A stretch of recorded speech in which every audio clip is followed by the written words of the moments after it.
Alright, let's get started.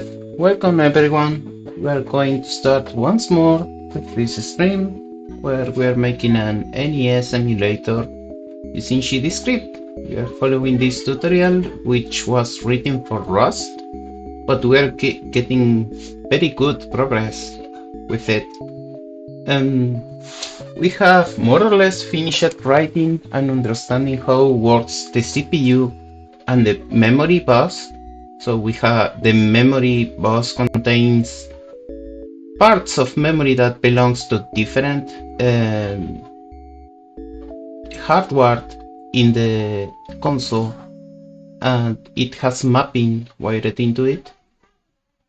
So some part of the memory is read-only, some part is read and write, and some part is even virtually shadowed, not because the memory is written twice, but because some of the bytes in the address are not physically soldered, and that makes putting some bytes in memory addresses does not modify what is the target of the memory that you are accessing to. So that was interesting to find. The most recent step we have been going through is loading and running this test ROM that is supposed to test the instructions, and we have to generate a log file that matches as best as possible this log file that is also distributed with the ROM. So we have already started to work on that, and this is the unit test, the ROM unit test that we have been written, and it makes some instructions to output the accessing of the memory in the same way that they are output in the log file. This is the log file. This is what we are intending to replicate, and we are doing kinda well. We have already used it to find out that there was a couple of cases where the instruction in the CPU was not wrong, and that part that we have identified is this that I have staged right before this stream. Let's push that to mine. So what was the last commit? I want to see the log file. It was, yes, implement unit test. So let's make a new commit, and let's reuse that message, updating it a little.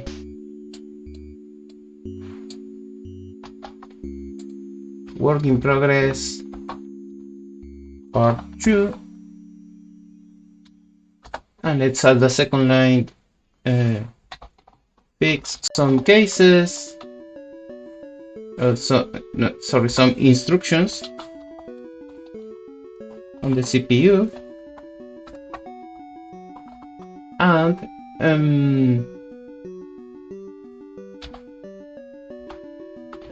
actually start comparing the output with the log file.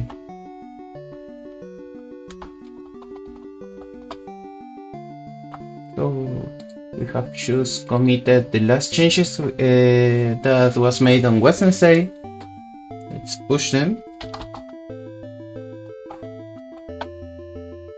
And let's get started. Let's see how is it going.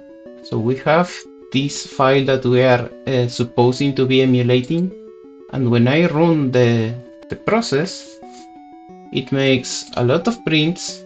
Let's pause this. Pause. And let's go to the top and find what is the first thing that is failing. So we have a lot of matches that we don't care of.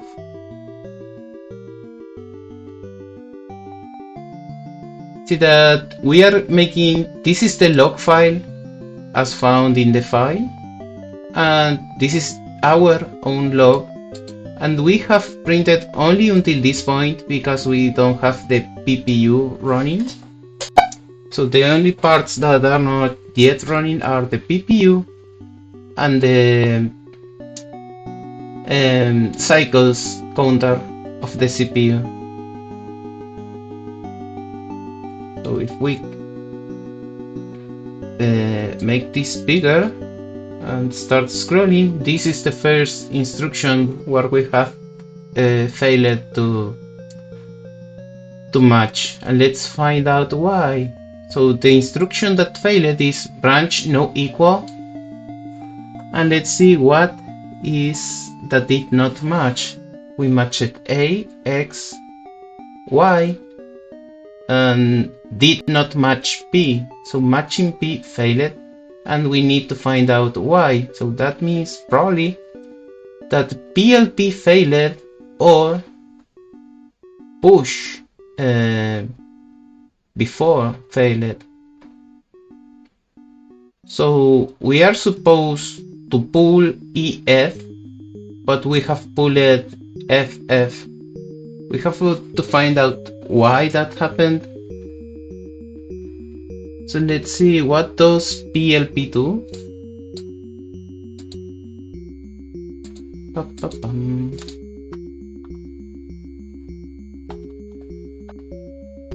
Pull register from stack. So we are pulling a value and storing it into the stack, just like that. So one option of two, we have pushed the wrong value, or something else is meant to happen after pulling from the stack. So let's find out what is the expectation. Let's reread the description of PLP. PLP. Pull an 8-bit value from the stack into the processor flags.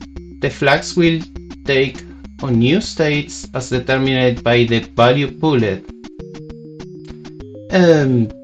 This is a very specific description. It seems to mean that we are doing it correctly. So whatever is happening wrong, it's happening because of the previous push. So let's see what was the previous push before this. So this is pull P, and this is push A, and this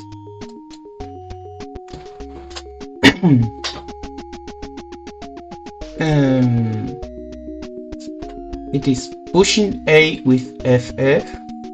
Now it's pulling P. So this FF should be pulled into P, overriding this. But for some reason, it pushed an EF instead of FF. That is what I am seeing here. So the error, the mismatch that we see did not happen on this branch, it happened into the previous branch, apparently. So pull is not failing, the one that is failing seems to be push, and that is maybe because we changed push to make PHA and PHP. So we have made changes to change the flags, but this change only makes sense, okay, if it is the flags register. So this is actually correct. If we push A, it should be not changing at all. So let's make an else condition and see what is going on. This is happening from line 103. So let's see, maybe this happens a couple of times before.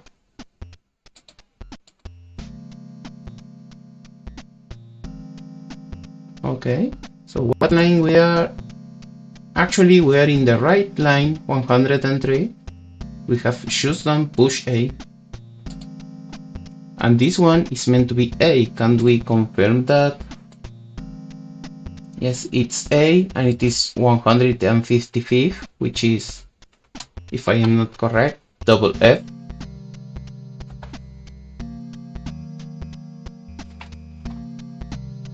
$9B? Oh, it's 200. Duh. Double F, which is correct. And that means we are pushing FF.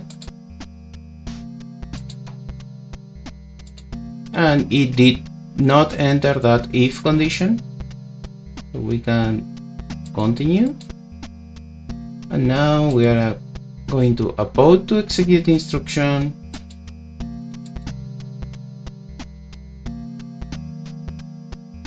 And let's see. We are going to print the next instruction, which I think it was a branch no equal. No, this is the pull one. The one that is supposed to pull double FF from the stack. It takes only one.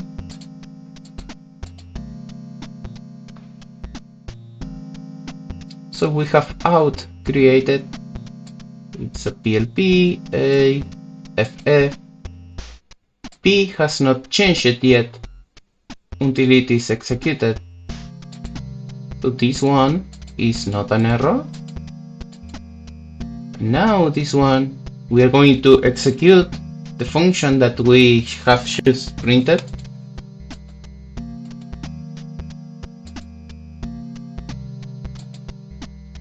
And here is where the function is being called. So we are just pulling the value from the stack right away. The register is, of course, the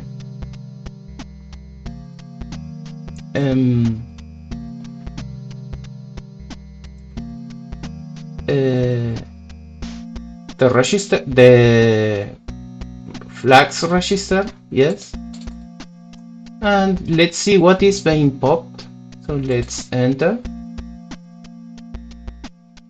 So this is changing the value, and now we are getting the memory from the stack address, and the value is FF correctly, but the value has been assigned to P register, and now the value of P register is correctly 255, but it is updating negative.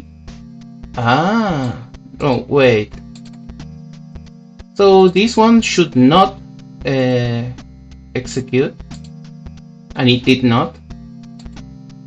So program counter is advancing, and that is strange. So wait a second. So the log file says that it is expecting to pull an EF, and why is that? That doesn't make much sense to me. Why is it expecting to pull an E? That apparently there is some change happening on pull as well, not only on push.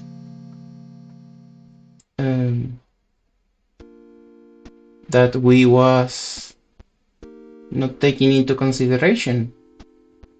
So to find out that, let's see what is actually the value. So we are getting EF, and that means that we have this bit being set to 0, and this is 0, 1, 2, 3, the fourth byte. And which one is that?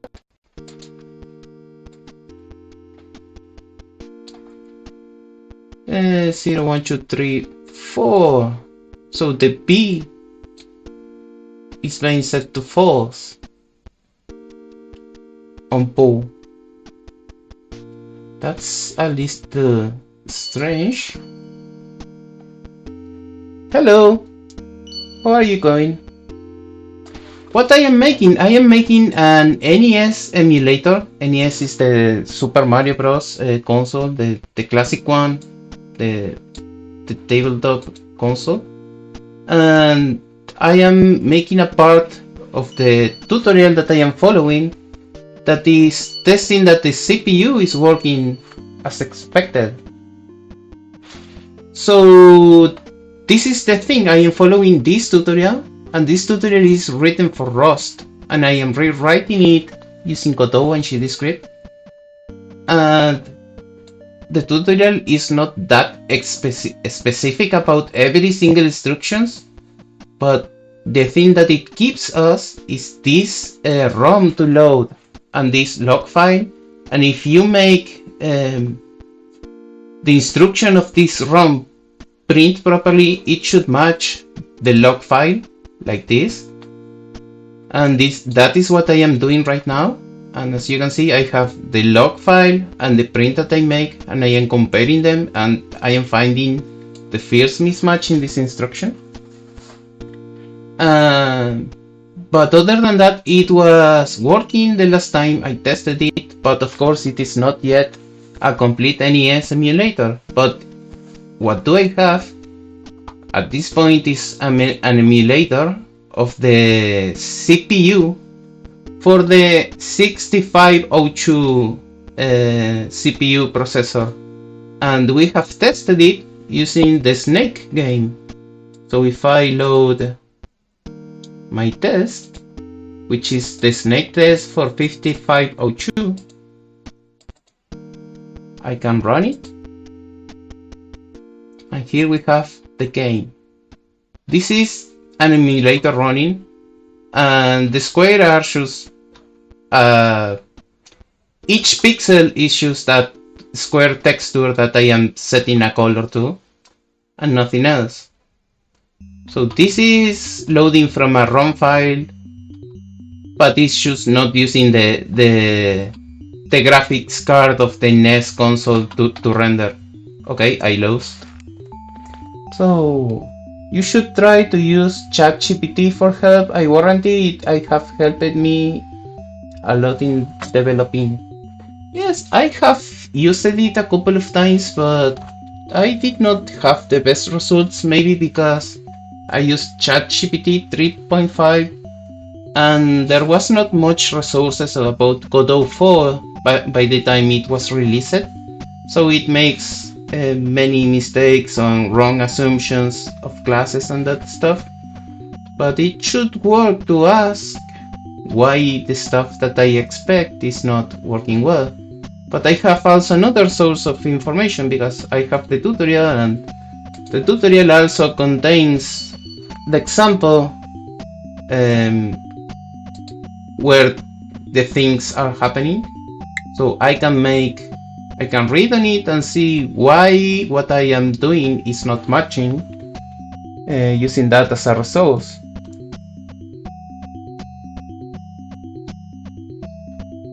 And you should get a bit more about the problem. So I suppose so. I just don't know how to explain it in a very short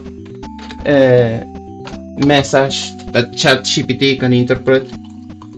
And using many messages is not as good.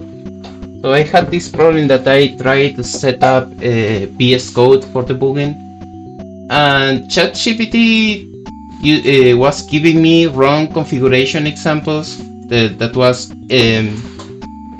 invalid. It was mixing in configurations for many different setups, and it was creating over and over wrong configuration files. So I just dropped it and found the answer was that what I wanted just didn't exist, which was not nice, of course, but it's just an example of what happened to me. But I have some difficulties explaining what is the problem to ChatGPT, but sure, we could try it.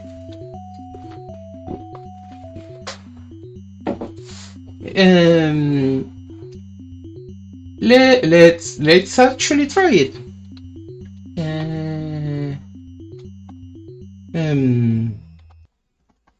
Chat.openai.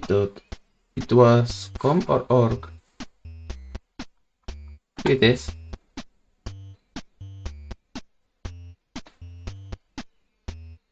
See, this is one case where I was getting an invalid response for what I wanted.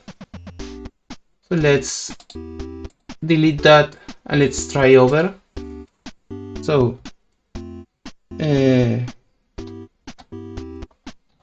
find the error in this function that attempts to emulate the, what was it? PLP is the one that I am failing. Oh, I deleted the print. So it was, let's just run it and see again which one was it. So the one that failed is push A or pull A. No, it is. Let's actually execute a little more and see which one failed. So PLP is the one that failed. Okay.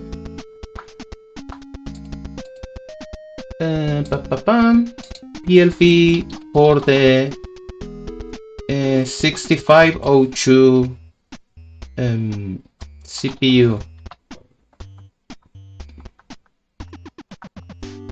Written in GdScript.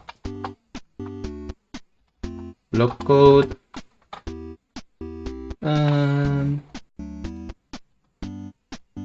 PLP. Okay.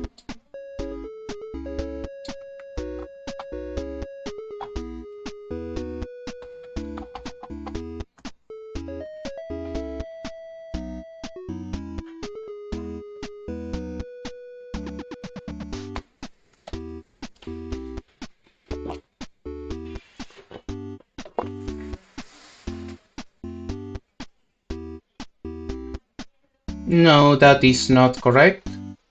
See, it doesn't have enough context to give you an answer.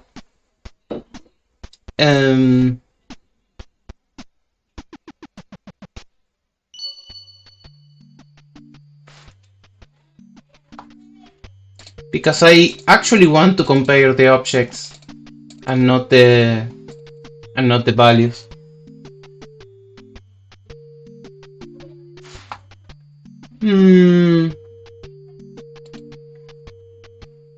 I can say comparing objects was indeed intended.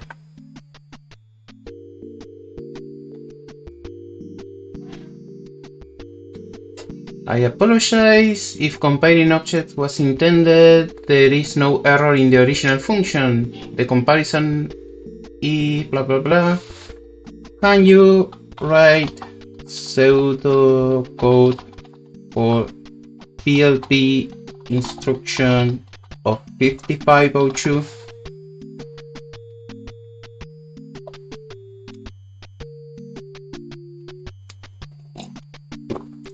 Okay, pull seems to work. Okay, can you write pseudocode for PHA of 6502?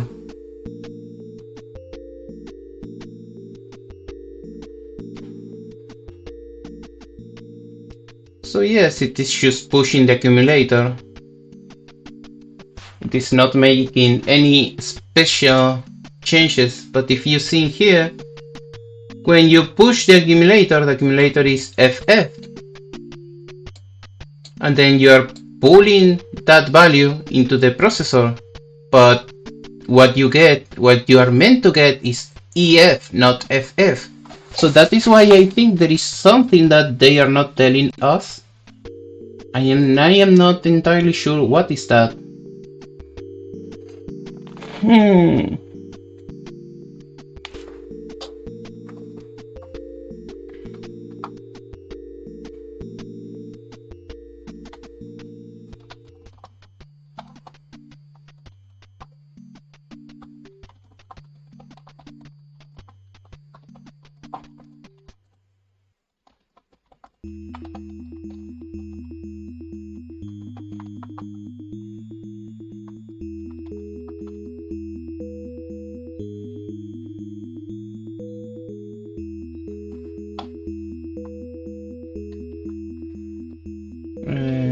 Register.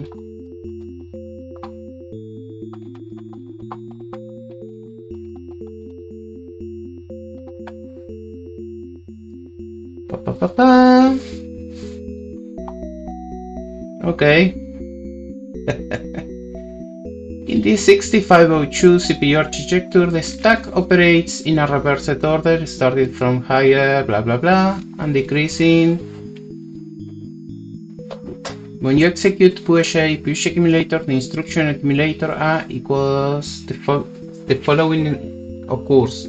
The value of the accumulator is pushed to the stack at the memory location by the stack pointer. The stack pointer is decremented by 1, pointing to the next value empty slot on the stack. Let's assume the initial value of the stack pointer is blah blah blah. Okay, so you have this address and this value. Now when you execute PLA, no, I don't want PLA, I wanted PLP.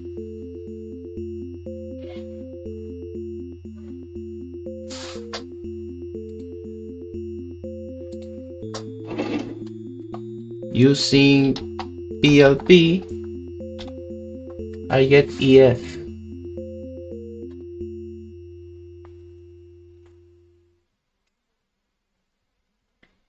The behavior you describe it is not expected.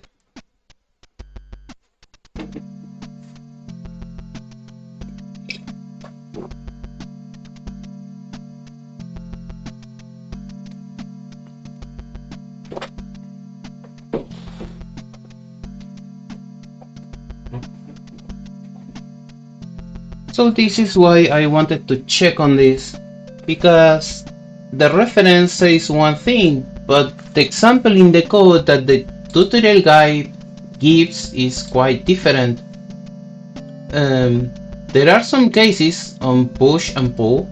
If I look at the CPU, if I search in example for push PHP, see that it is getting the status, but it is modifying it before sending it. And if I do it with PHA, it is not doing that change. And I took that into consideration into the push, so that is why we have this.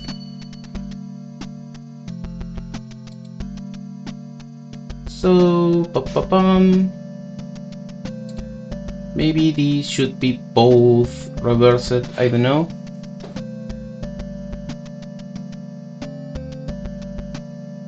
Well, tell that weird.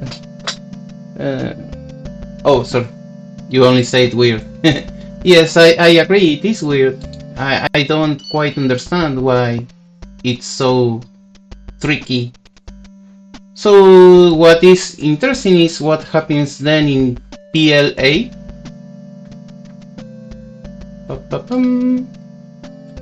Where are you? Okay, here is PLA. PLA should post the value from the stack, and PLP is pulling the stack and then removing the break and inserting break 2, which gives you the result that we are getting into the log file. That will turn FF into EF correctly, but that is not what is described into into the reference for PLP. PLP should say everything is set exactly from the stack. So I made two assumptions. One of them was it was pushing the value. It was pushing the value with the value change set. But when you push from A and then pull it, it is also changing the flag value. So that means that it is indeed changing on pull and not on push. So it's a little strange and frustrating.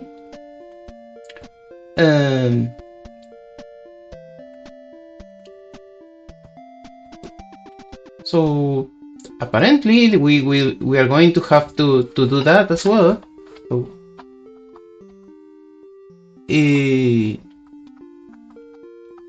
if the value is flags, then we're going to do something. Otherwise, we are going to update 0 and negative. And that's something that we are going to do. We are going to have to check it from here. So PLP is setting break, sorry, unsetting break and setting break 2. So that is flags B value false and flags B2 value true. Is that correct? Yes, it's setting break 2. So now if we run this again for a moment, we got the breakpoint, we can continue. Oops. Pause again. And now we have advanced through that point without the error. Okay. So it was a strange case that it is not explained in documentation, but now this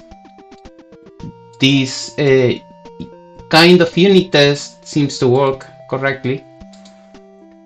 So pause, and where are we starting to get errors this time?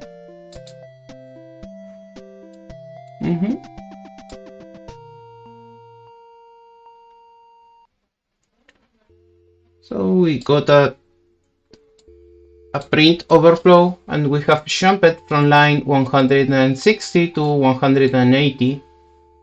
So there could have been an error in there. I hope not. And we got this error on line C933 and C938, and I think that could be correct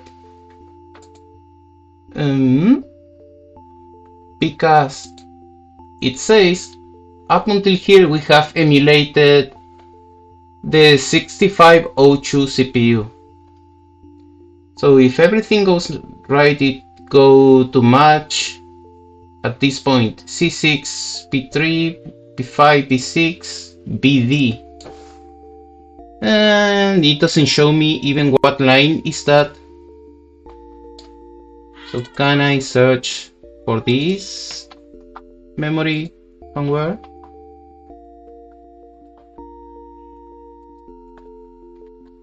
No, no match. It has not printed that at all. So whatever error I am getting, it's not the one that is expected. This is C936 and it's supposed to happen on C6, not C9. Well, let's see what are we doing wrong.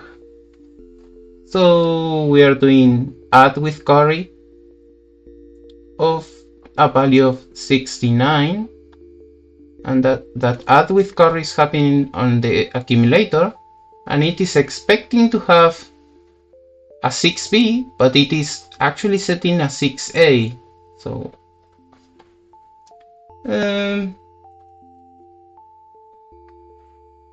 okay, we are going to need to check why that is happening. So let's see the code of ADC. So there are many variations of ADC. The one that is happening to us is using immediate addressing mode, which is this one. So let's try this. If addressing mode equals addressing mode immediate and value equals, this is, let me check, 69 0x69. Oops. Then let's make a breakpoint and let's see what is going on here. Why are we failing? So output, we got one error before, and it seems to have happened because of the overflow. We could try to avoid that by changing this value.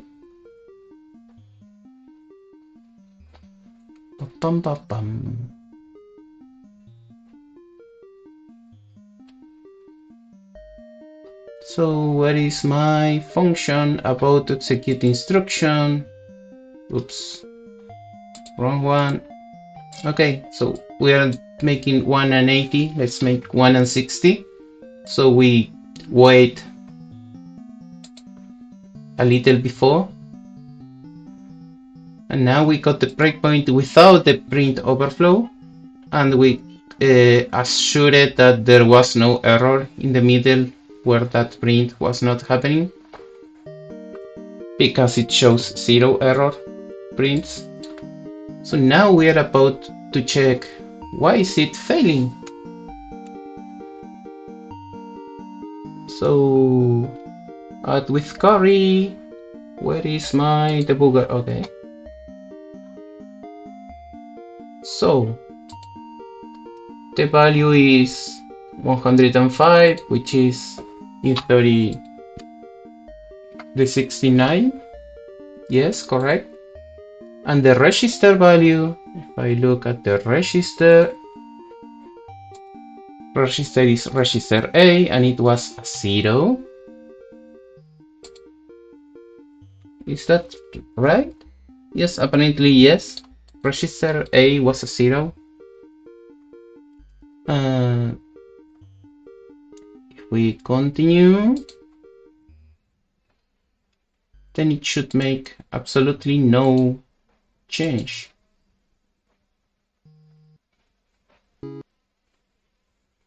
Maybe I was stopping before the actual error. So let's try to continue a couple more times until the error appears. Okay, it happened on the third one. So let's try that again. 1, 2. Okay, no, it happens on the second one. 1, and this is the one that seems to be failing. We have 105 again, and the register equals to 1 instead of 0. And this one shows exactly that. Error is on line 230 of the log of this file. As you can see, we have a lot to test and to pass. But at one point, when everything is correct, it will choose move on without even thinking on it.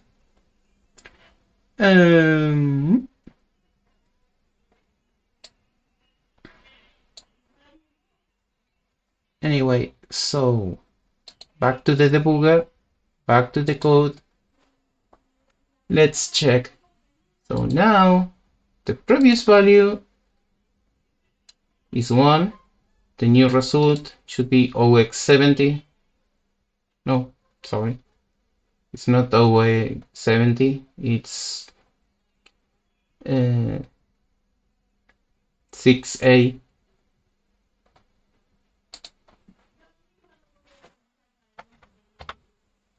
See, 6A.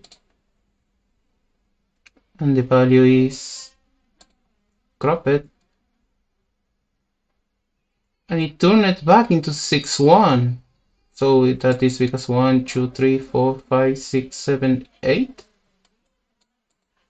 Why is this happening?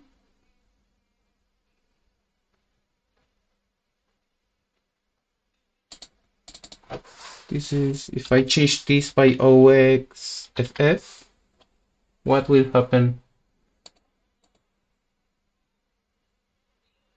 Doesn't make any sense to me. And now the value is 1 and 5, 1 and 6. What is going on here?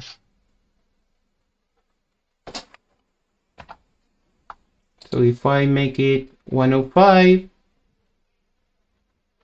why is this AND making this break? Doesn't make any sense to me. Register value equals to this operation. Does value have a setter? No, it doesn't. Now I am confused.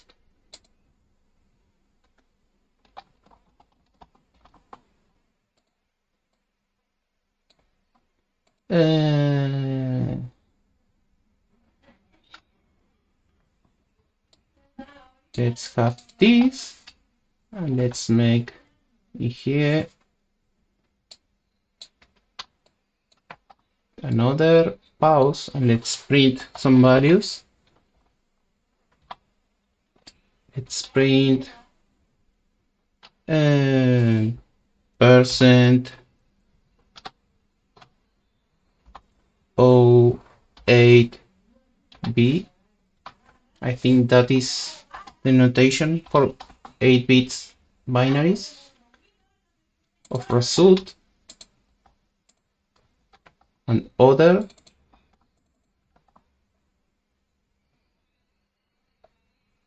And yeah, it is not and, it is percent, sorry. Are you good with web developing? It's not my favorite at all, honestly.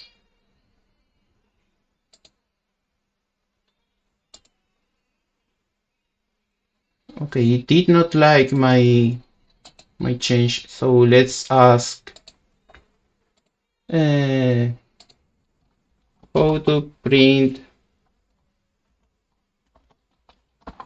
binaries numbers in binary notation in Python.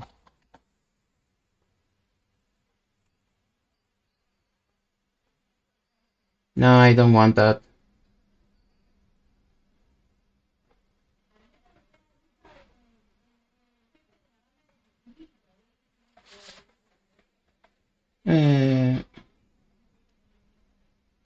Edit using percent operator.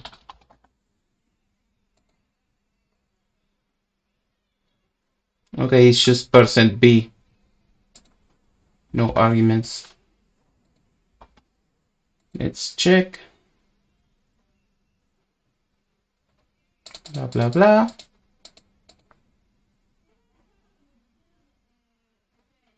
1 and 5. 1 and 5.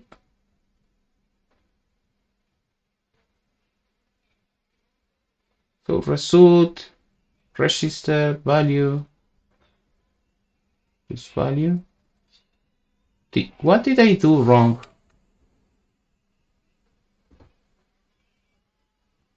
It says unsupported format, but it's just one line below the one that should work it.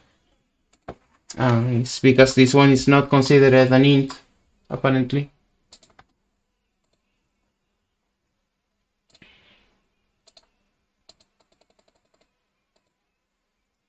So result is 106, other is 106. Both are 106. But if I try to assign it to value, value is 105.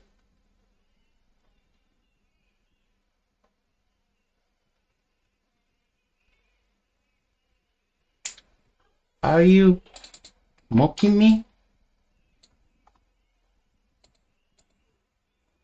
What the hell is going on?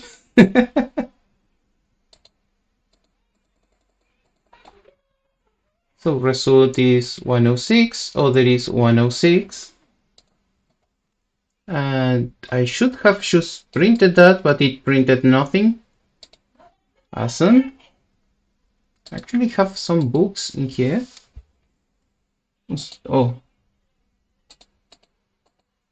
Yeah, it did not like using %b.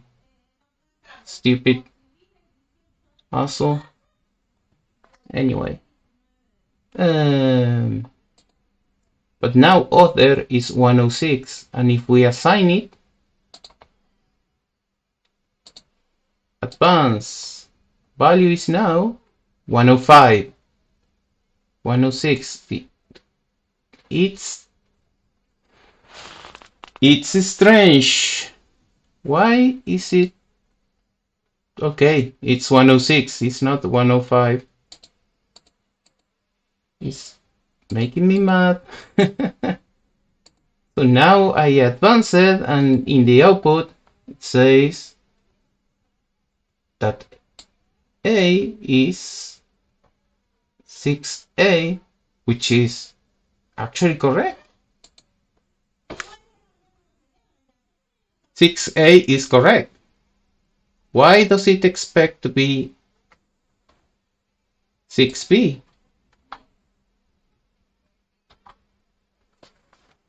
Six nine.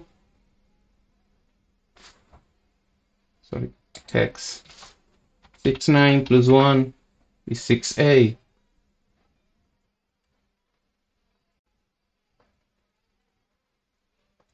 Am I crazy?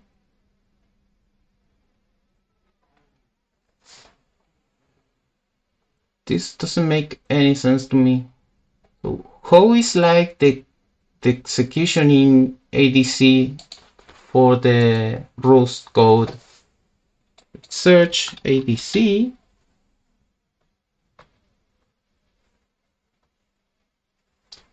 And it's taking the value and it's calling add to register A.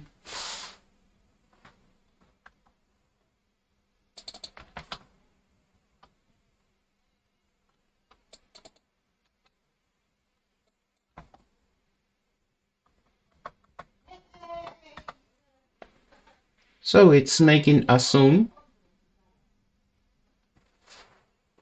It's taking the value of the register plus data. If status contains carry,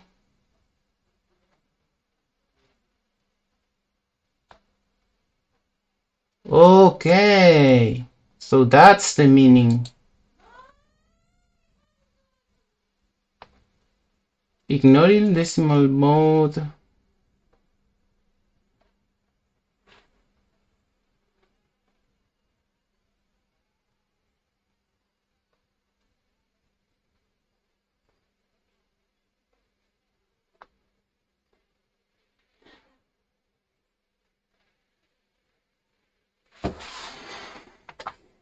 So this phase, let's try to copy this exactly the same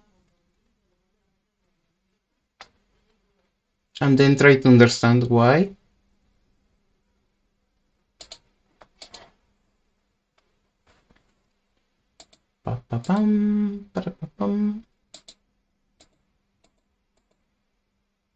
So where was we? Let's make this big. So these prints didn't help at all. So it says if flags dot carry, see what's carry dot value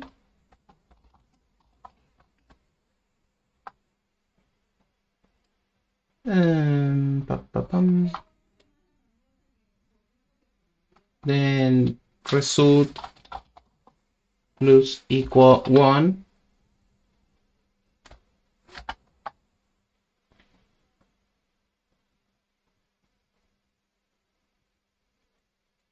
Now carry is going to check if we have exceeded FF.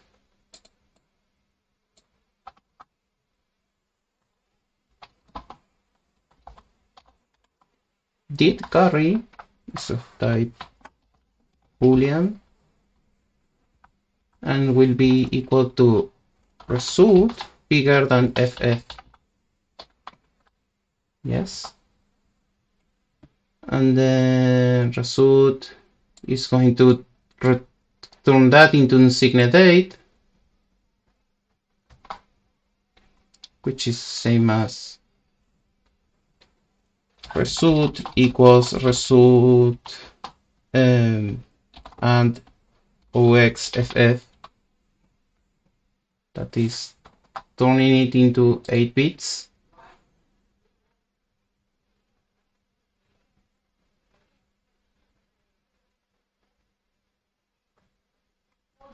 If data, I don't know this operator.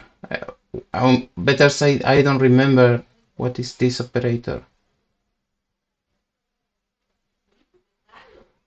What? An 80.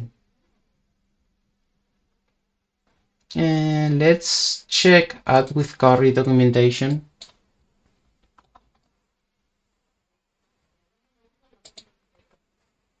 So add with carry is A plus memory plus C. Oh, it adds carry, it says in here. Adds the content of the memory location to the accumulator together with the carry bit. If overflows occur, the carry bit is set. This enables multiple byte additions to be performed.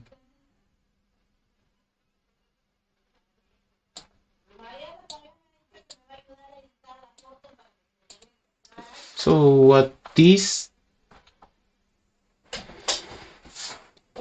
X80 is doing is, I want to confirm something. Oh yes, 80 is just the last bit, so it's checking the symbol bit. Ba-ba-bum.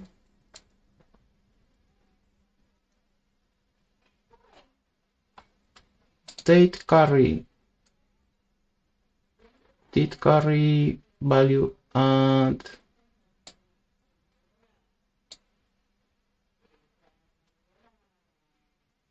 well, yes.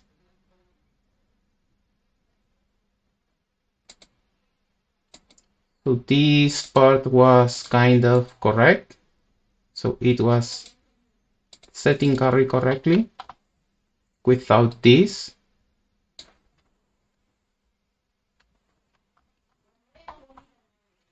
Blah, blah, blah.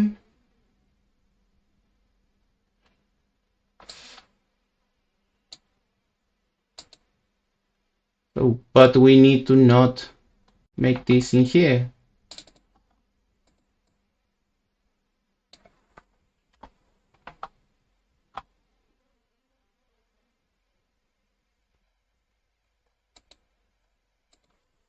Maybe the only issue was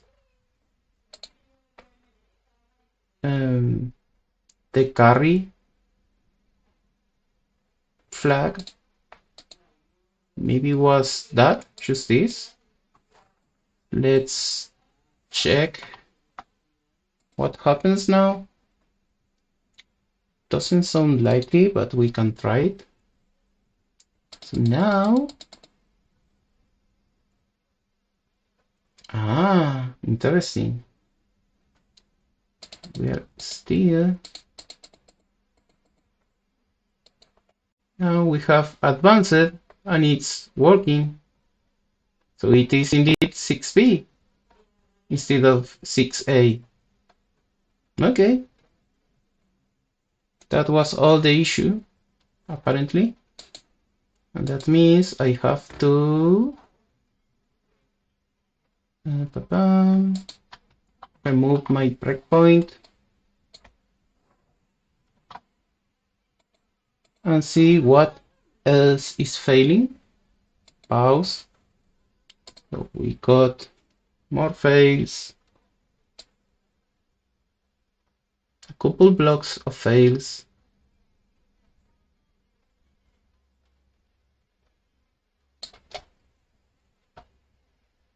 Oh, it's what it was just around the corner. So it is comparing, I suppose, 8, 0. What does CMP do? The processor is not what is meant to be. And why is that? It was meant to be A5, but it is 2.5. Let's see what CMP do.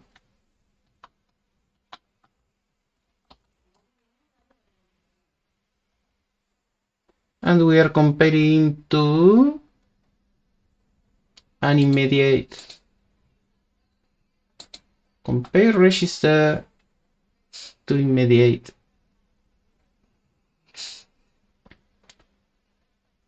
Blah, blah, blah.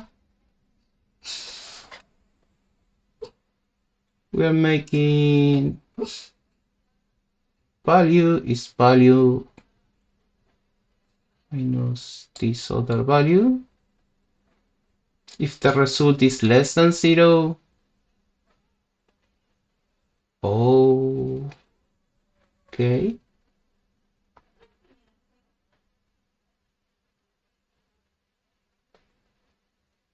Yes, that is not correct at all.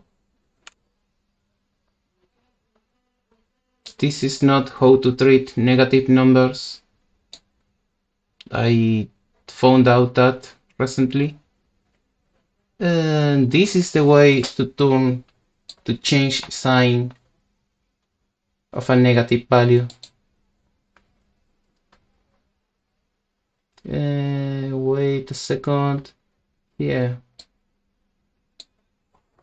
But this is how to change an already 8 bits value. So maybe I should change my logic to make this kind of operation instead. I don't understand. Working with 8 bits signalings is hard. So if result is less than 0, what should happen?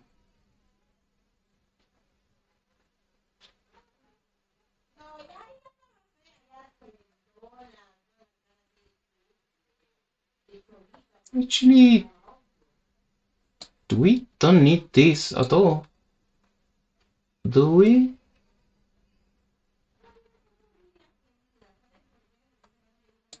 Because we are never changing the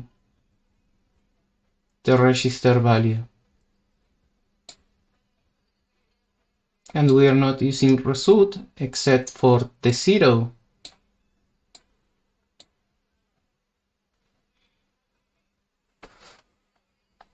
So what if I remove this part?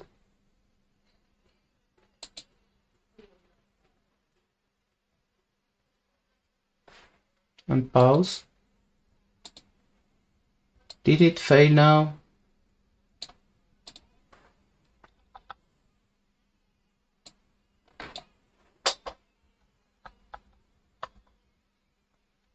Okay.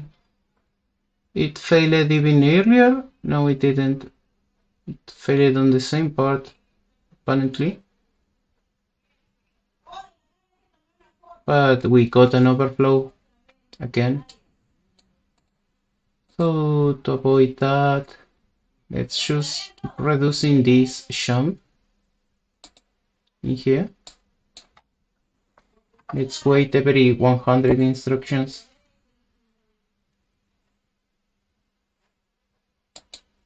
Okay, we got the first error.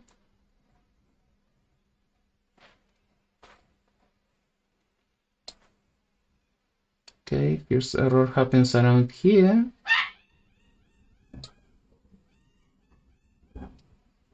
Yes, in the same comparison. So we're expecting to have A5, but we're getting 2.5. So which one is each? A5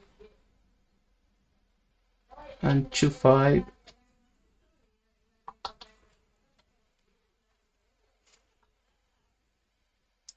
So we are meant to have the negative, no, sorry, the overflow. What? Which one is the 8 flag? Sorry about that. It's negative. Negative flag is supposed to be set, and we are not setting it.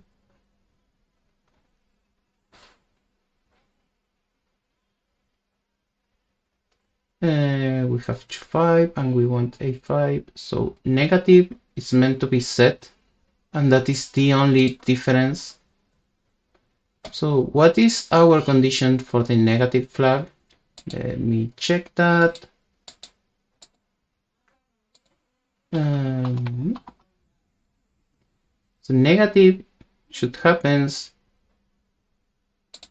if the register is less than the value.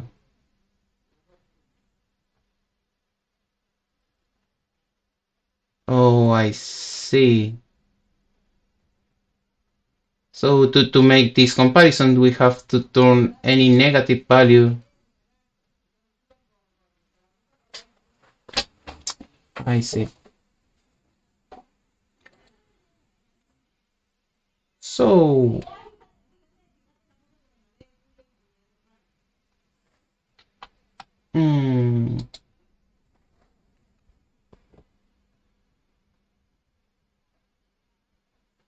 so we can just use this.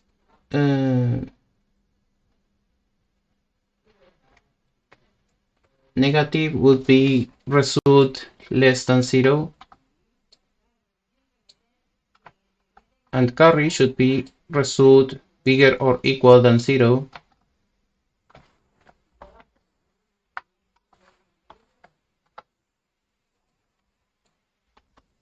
And that should be all, I hope. Pause. No errors up to this point. We're about to enter the danger zone, and we have some errors.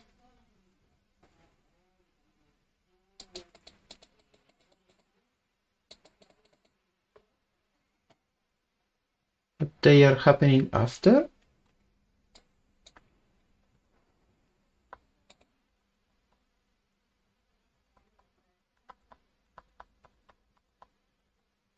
No, we actually got the same result in this case.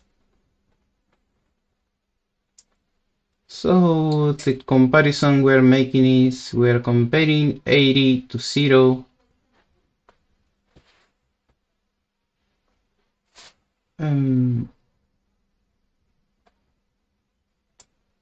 80 minus 0 is 80.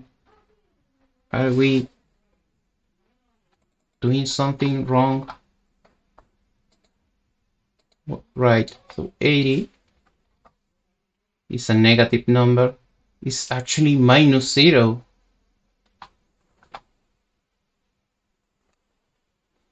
That's annoying.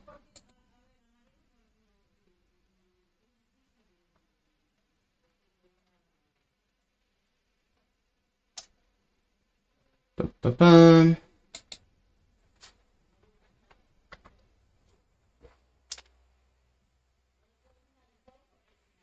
Yeah, but comparisons are supposed to not use signet math, doesn't we? So let's see what does compare do here. It does accumulator minus memory, compares the content of the accumulator with another memory held value and sets 0 and carry flags as appropriate. So carry flag is set if A is bigger than 0. This is supposed to be true.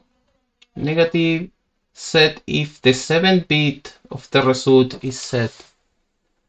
Ah, okay, so that is it. That is why we was using this.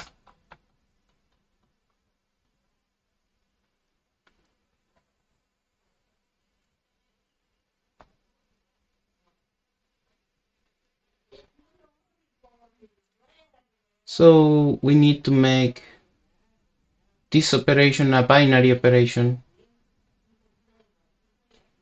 So we need to turn value into a negative by making this.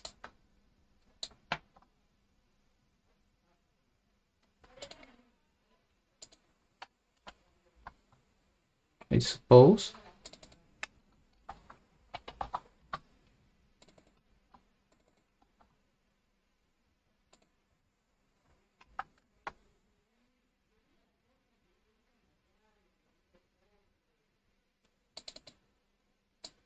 And then add it.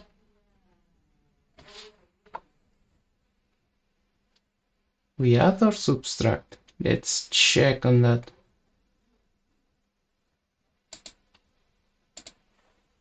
Let's see what happens now. Okay, a lot of things are failing now.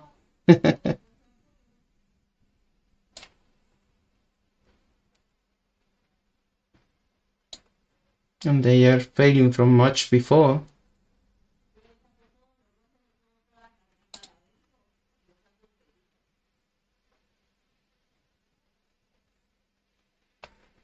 Yeah, I could use this one for 0.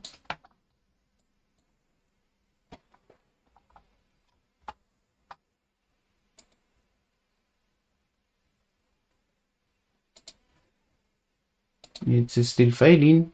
It didn't like it.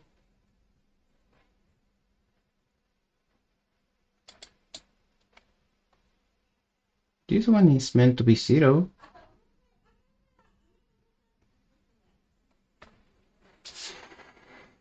So 6FEC. Oh, a lot of things are not matching. So maybe this is minus.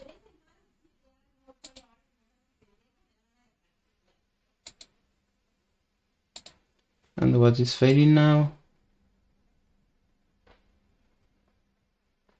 Same line. 6FEC. 6FEC. So the mismatch happens on the negative and on the carry and on the 0. Everything is wrong. So let's try to remember how is add with carry expressed.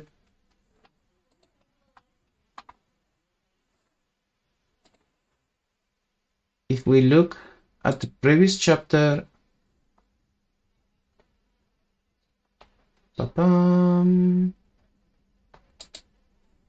it says SVC is A plus minus B, and minus B is not B plus 1.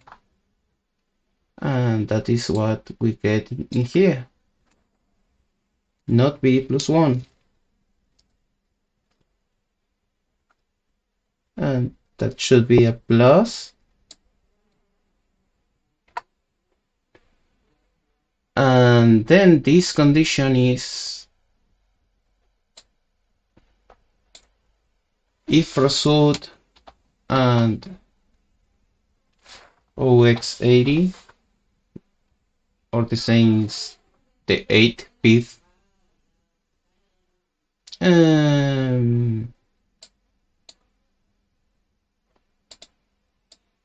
That means this is negative, suppose.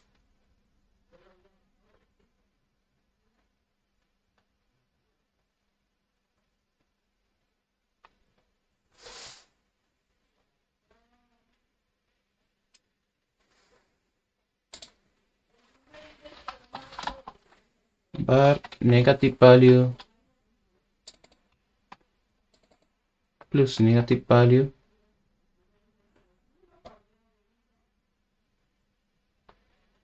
So we don't change this value. And for this, we check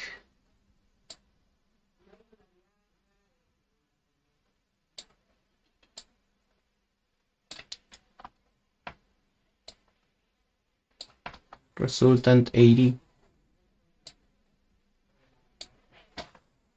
And comment this. And what happens now? Oh, still getting errors. That is the first one.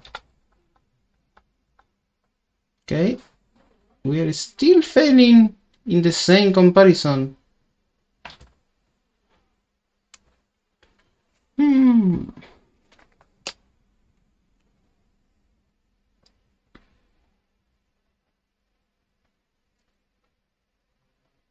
So what is supposed to be the result? 0 should be set.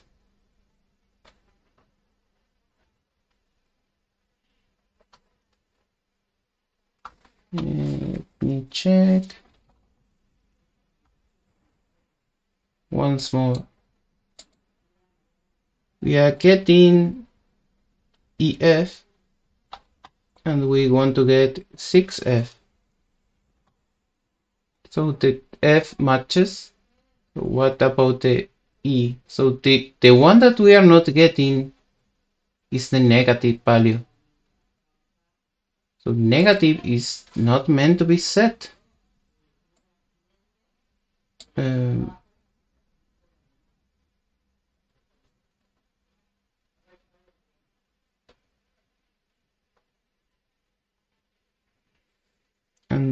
why is that? So yes, this one is not negative. Why are we getting it set? What is the result of this mathematical operation? So the value was 6F, and we are additioning 6F negated plus 1. So is 6F, and that is 0, 1, 1, 0, etc. And if I negate it, 1, 0, 0, 1, 0, 0, 0, 0.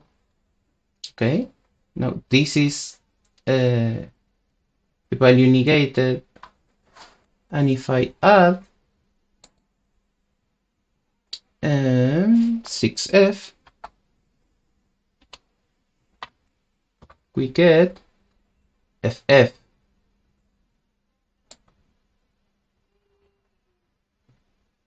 Plus 1. And this one is 0 with an overflow.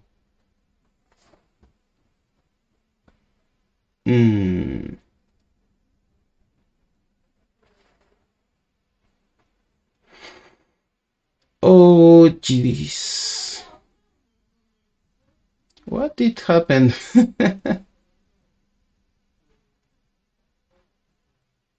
Why is this math so weird?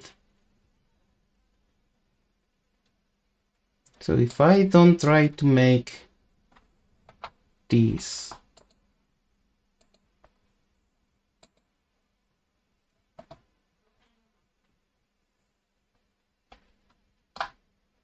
Let's see what CMT does here. It makes a compare.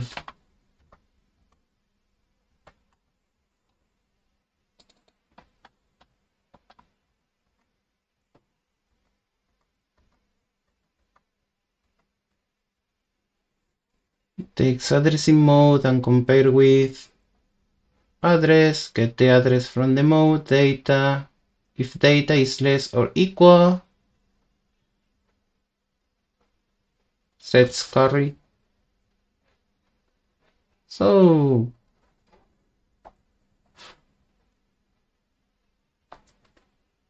subtract wrapping.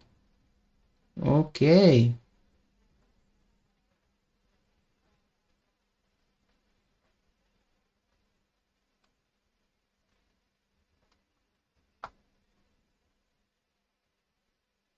So that is it.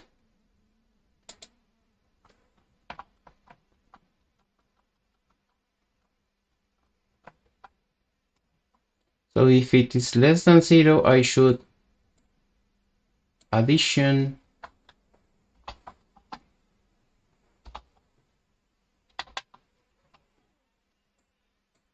ff to wrap it. Should be ff plus 1.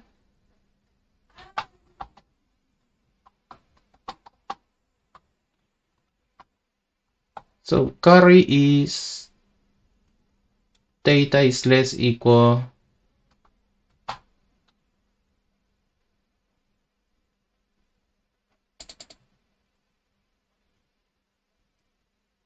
than value.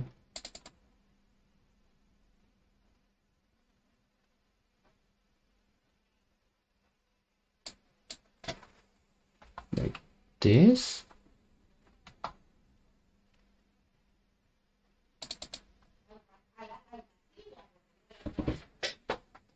So register is bigger than data. It sets carry.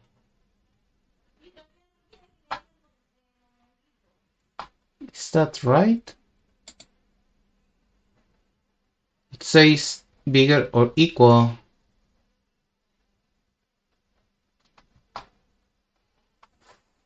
I will trust the reference. 0 means they are equal. No, we can use update 0 negative flags from result. Let's try that. Okay, it did not like it.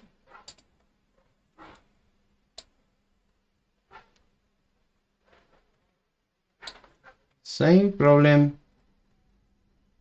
We're getting easy instead of 6F. We want 6F.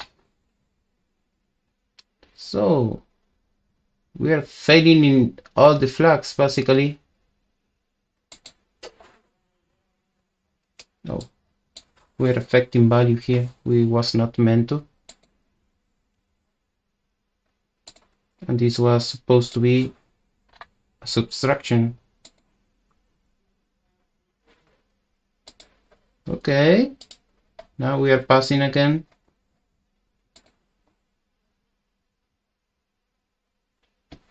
Okay, first errors are now happening in a different place.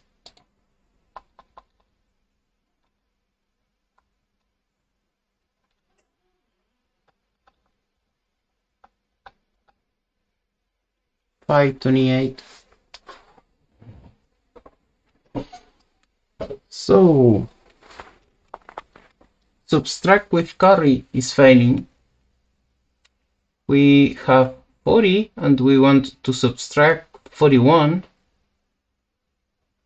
and it is meant to give us FF, and so it's happening, but the flags are not set correctly. So let's check. SPC.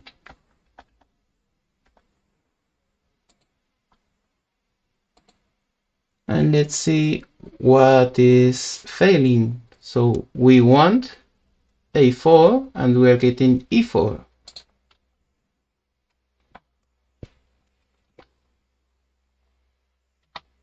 We want A4 and we are getting E4. So the flag that is failing is, this is all correct, the seventh flag, which is the one before negative, the overflow flag. The overflow flag is failing.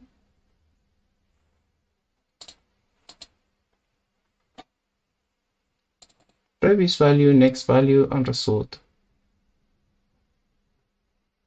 So it should be unset, and we are having it set.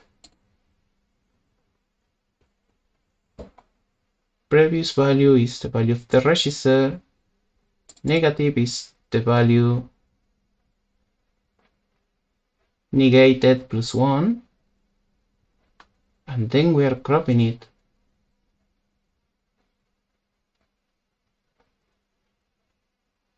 Maybe we should not crop it in here.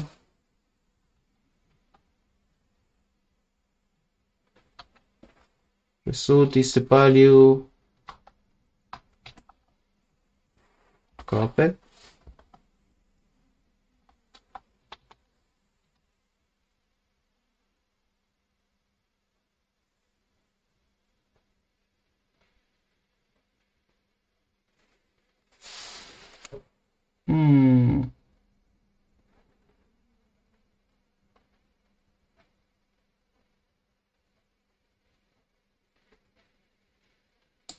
Previous value and result.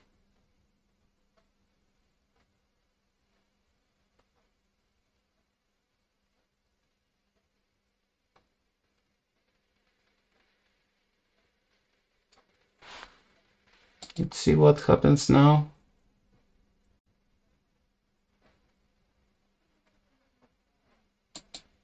Okay, same section for the error.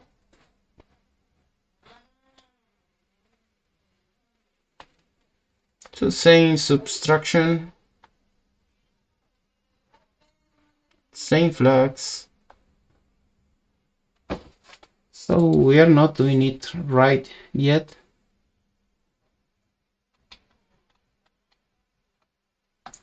So how does add with carry work for this part?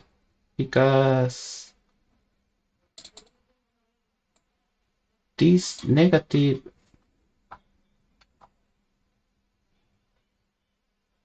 what happens when you make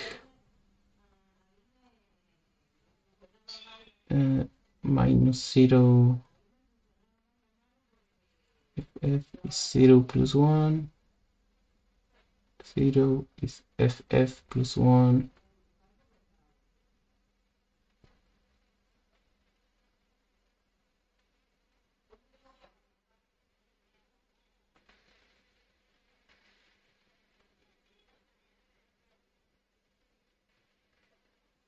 So this is exactly the case that I was discussing earlier, that was described in here. This a minus b is a plus.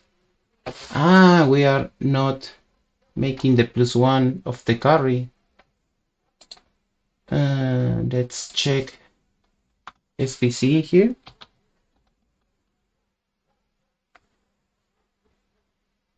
Okay, a minus m minus 1 minus carry, so that means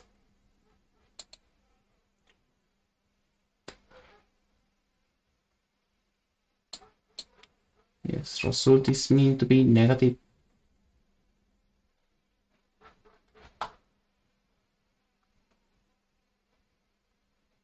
Subtract with carry.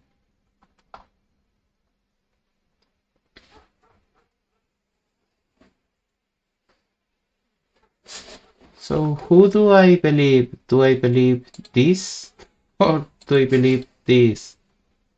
So let's try to change it to be a little like this. So result is going to be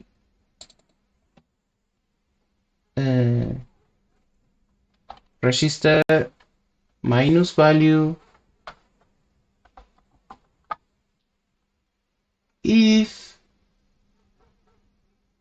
carry is unset.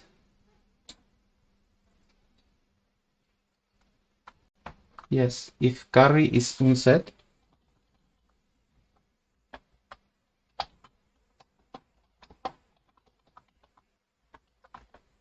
Result minus equal 1. That is what this says. 0 is 1 minus 0, that is going to be 1, so that would be minus 1 in the case that carry is a 0.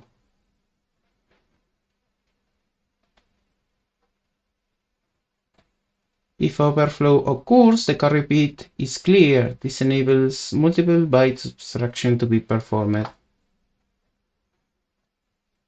So carry.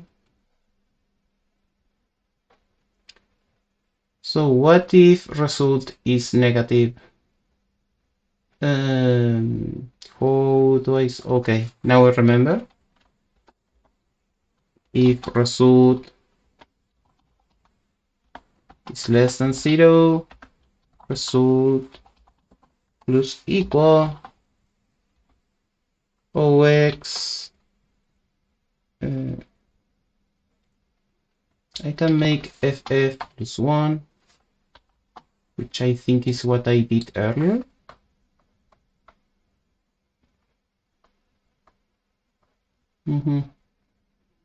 Apparently, yes.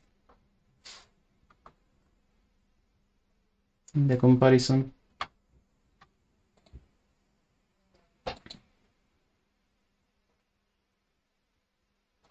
So I should not need this, because it is impossible that a number less than 0 is bigger than FF. Let's see how that works. Update C.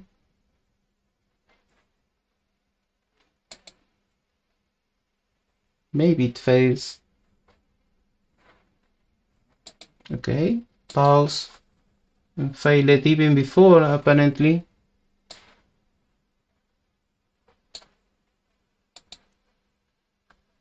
Yeah, it failed even before. It is making 40 minus 40, and it is failing to set one of the flags.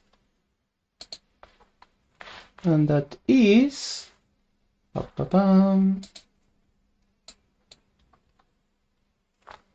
27, 26, and the flag that we are not setting is the carry flag.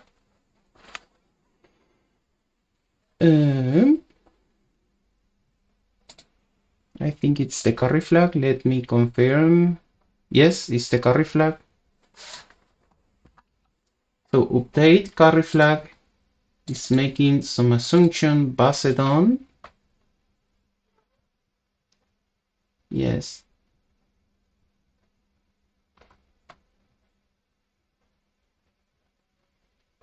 So this is checking if it did carry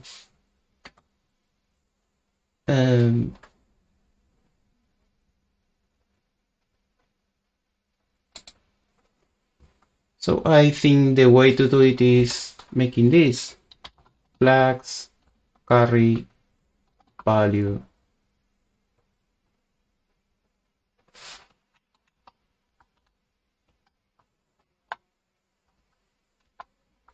Right before this equals result less than 0. I think this is the right way to do it.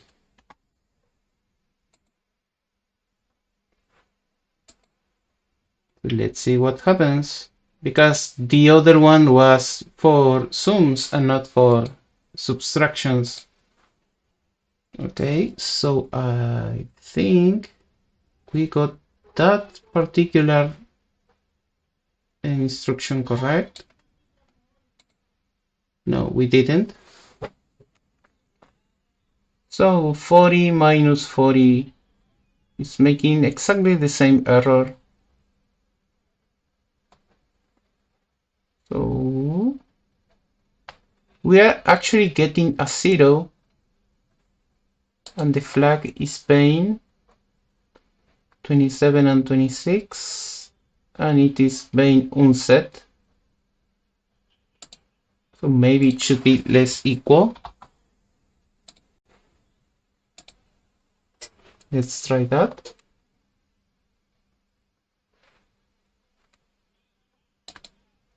Okay, something is wrong, as always. Okay, we passed that part of the subtraction, but this one failed. SBC 40 and 3F, so we are supposed to get a positive number with this subtraction.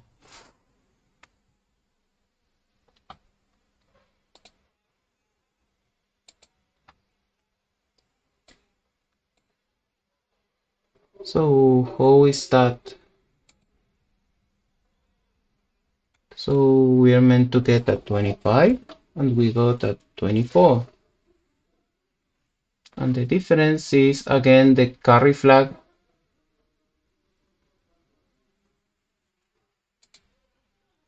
So maybe this is all the opposite. Was not less than 0, it was bigger or equal than 0. And what happens now? No errors so far. Okay, errors.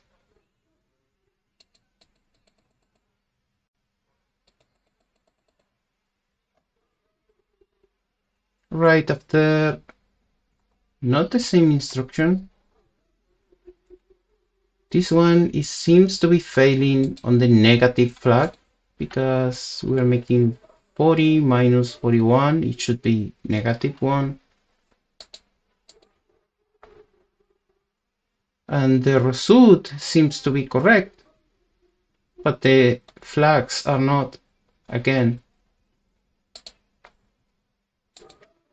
it is supposed to be A4 and we are getting E4.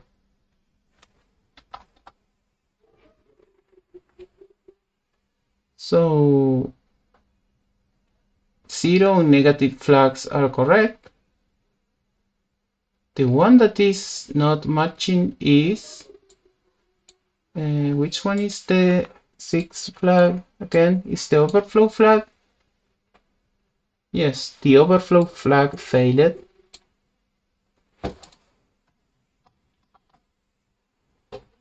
So the overflow flag is checking right because this is probably made for additions and not subtractions. So let's see the definition of the overflow flag.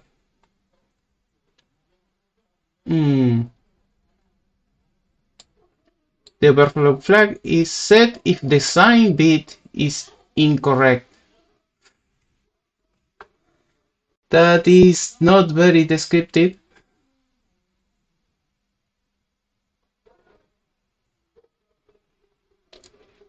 Previous value and result.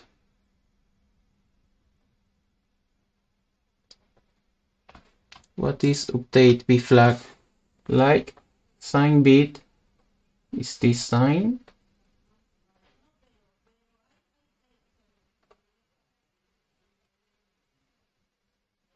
PA and PB and the result.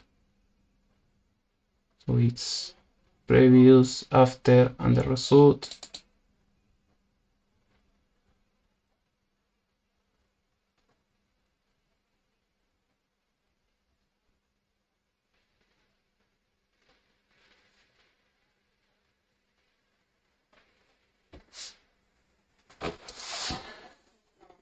So I kind of remember this part,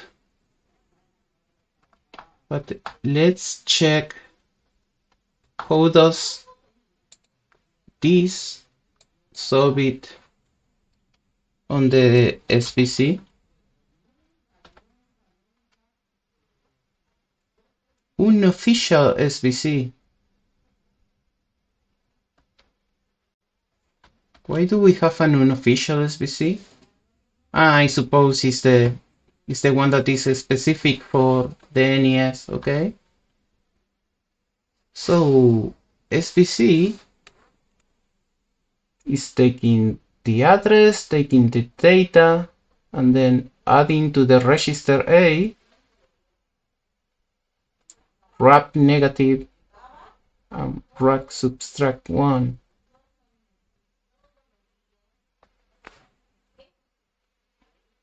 It's always subtracting 1. That doesn't seem right.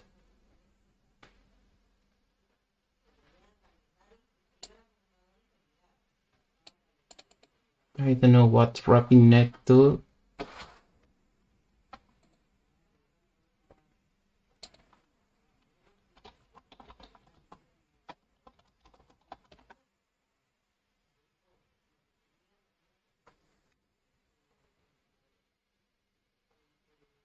.42 wrapping net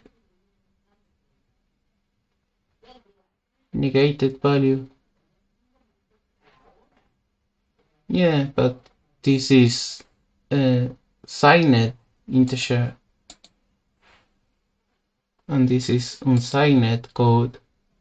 Oh, this is signed. Okay. So it is. I have no idea what is going on.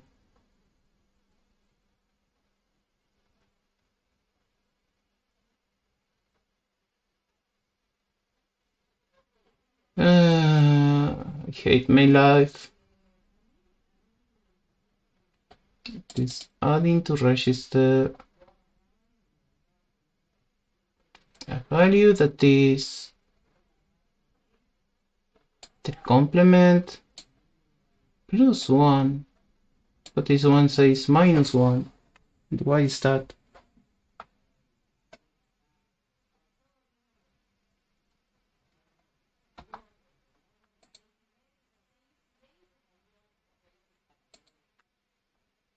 And doesn't seem to be the carry unless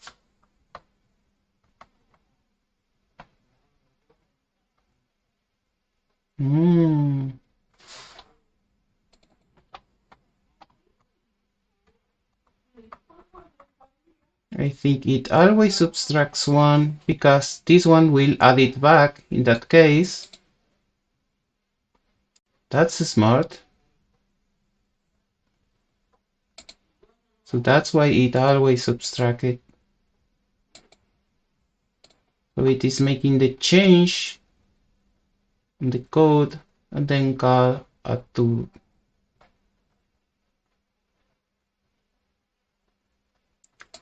Okay, so let's try to do that, I guess. So we have the value, the negative, uh,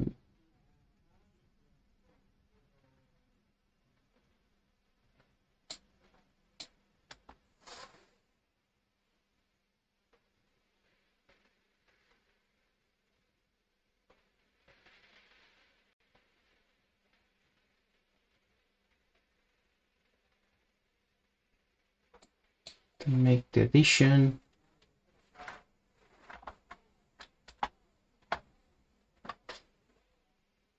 I would like to compare it with the add with carry that we fixed. Where is add with carry?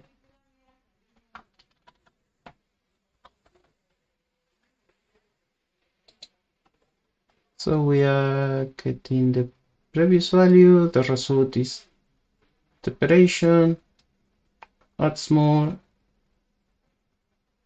and it only crop it when assigning it back. Okay.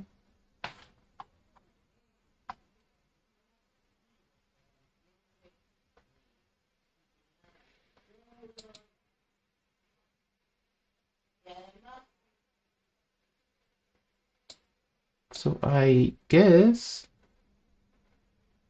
we can do the opposite, like we did here.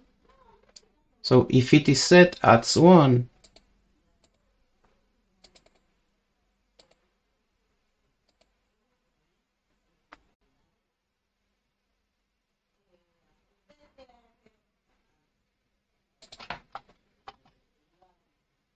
so if I remove this +1 here,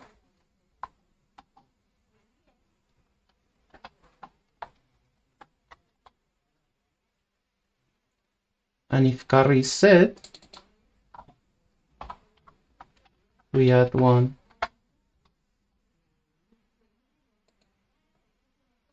And because now we are making a sum, result will never be negative.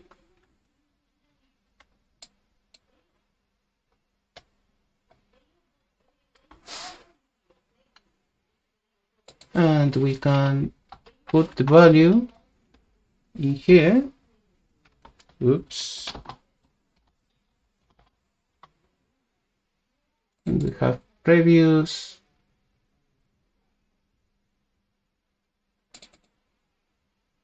What is? Okay, I removed previous.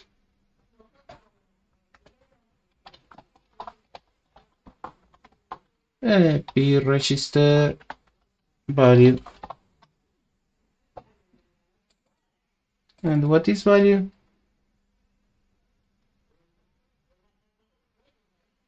Is the actual memory should be the negative.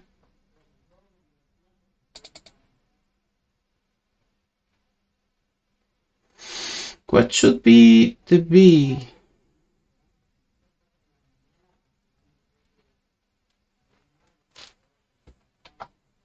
So how does it do it in here?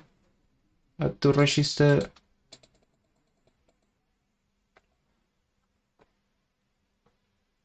Overflow is set.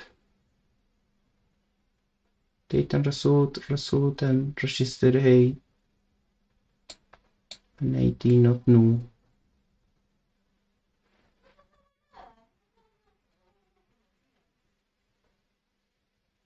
Result is compared to both the previous value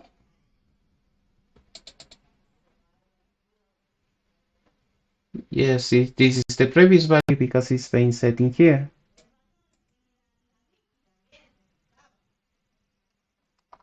And result is the operation, the sum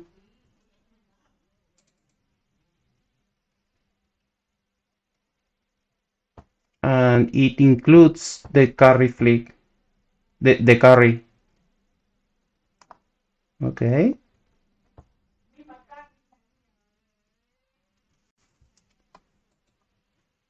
So we need to update the flag using result. And we want previous, we want value. Which one is value? That is what, okay, it was data. It was data, so it is indeed a value. The value is the value that is being read from memory. So yes. VO. So now we are at least doing the same as in the GitHub code. Let's see how that goes. Okay. Same error and same line.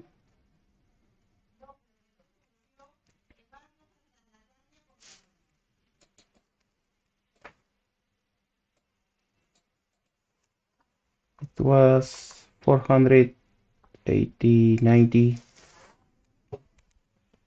So 40 minus 40 is not doing the things well.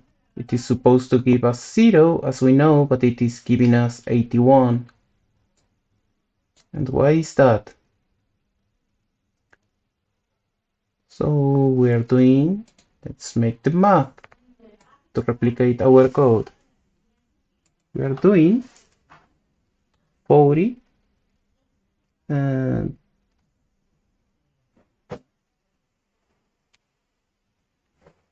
minus 40 is 0, of course, and that is what we expect.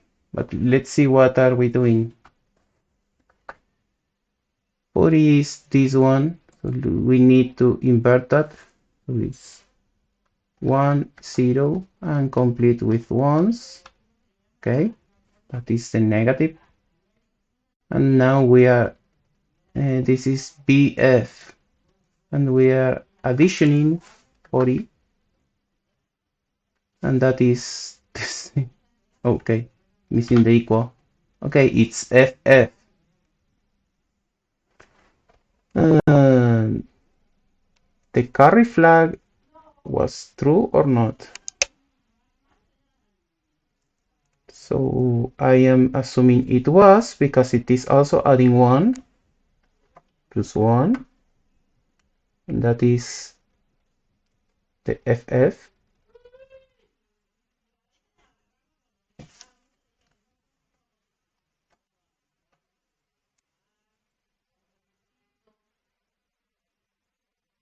So the math in my thinking does match, but I don't know how did we get 81 in here.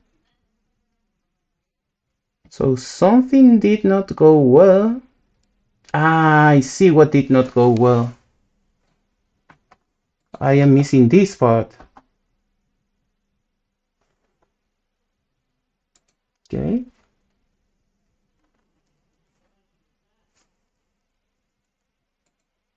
Same error and same line.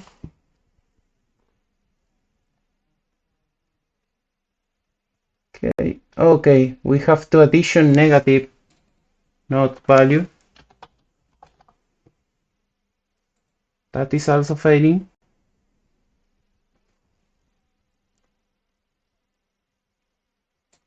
Okay.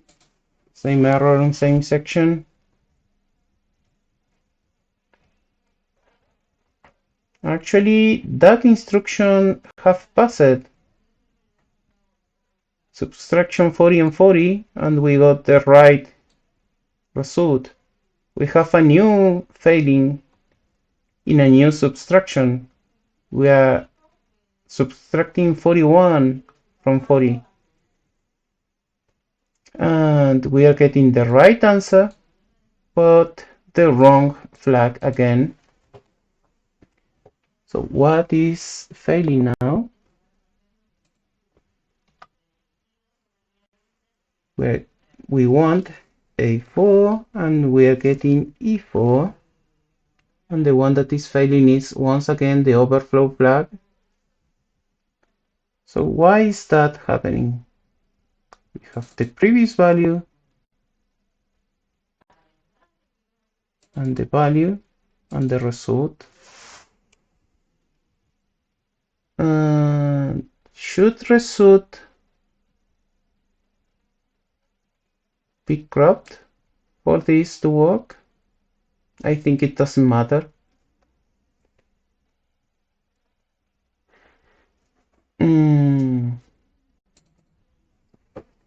So let's make the math, okay? So previous was 40. And value was 41. And the result, let's see what is result. We're getting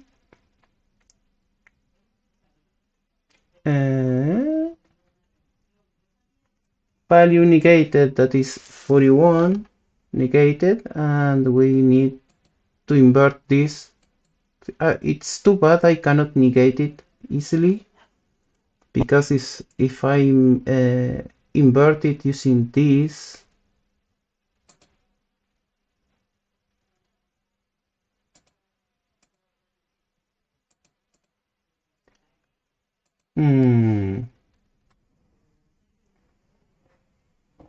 oh, cool. So can I change this? Oh, okay, I inverted it.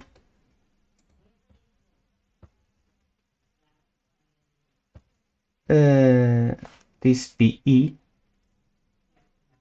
and we don't need to crop it.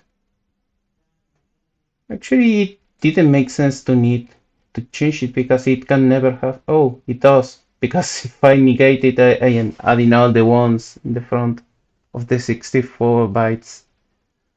So now we are going to have a negative plus the register, which was 40, and that gives you FE. And if carry was set, it should add one more, which was apparently the case because it added one and got FF. And our result is FF without any other result. So let's check it out. So comments, reviews equals, it was the value of A, it was x40. Value was the value of the data, it was x41. And result equals FF. So we have, this is A, this is B, and this is result. Let's carry that to the update B flag.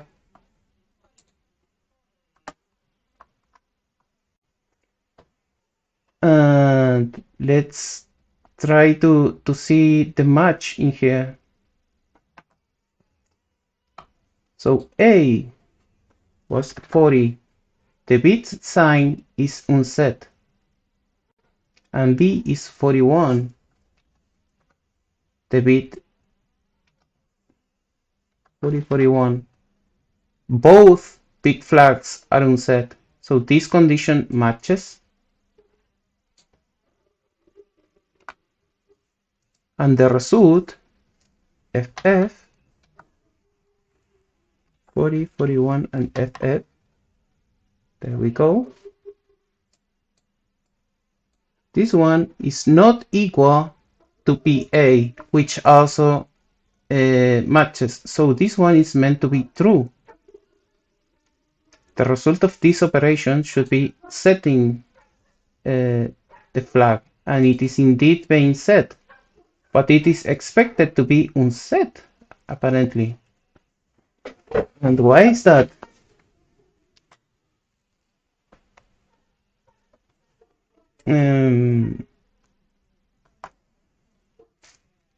E4, E4. Yes, it's expected to be unset, but it is being set. And this one matches this logic at least.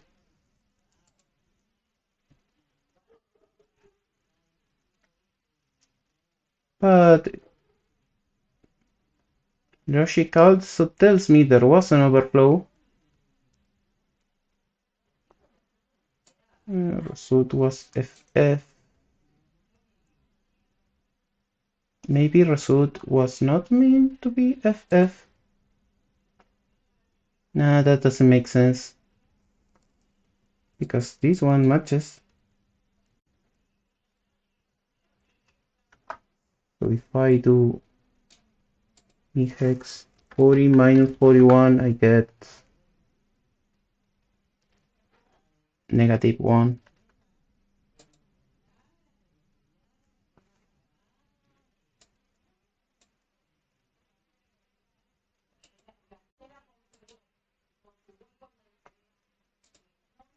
Bim.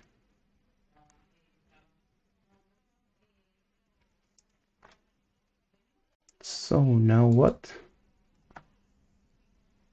What is going wrong in here?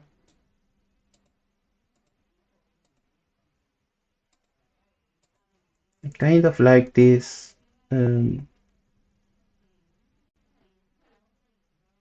keyboard for binary.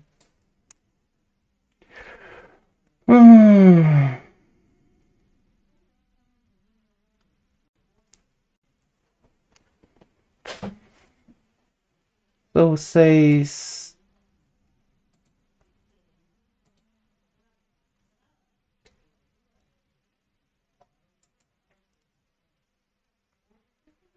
overflow is set if the bit sign is incorrect.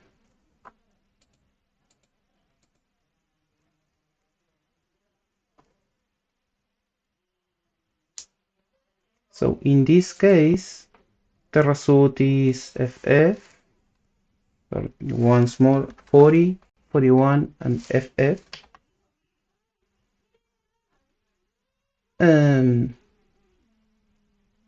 This was a positive number, this was a positive number, and the result should be a negative number. This one is negative.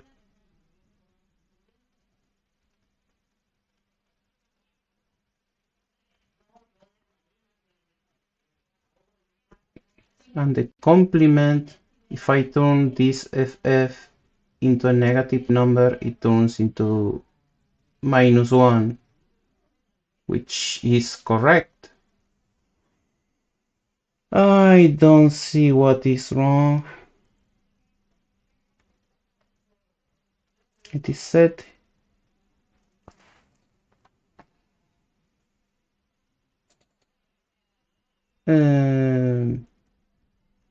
Maybe it should be equals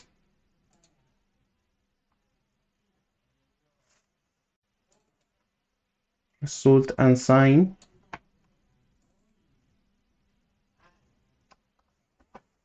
bigger than 0.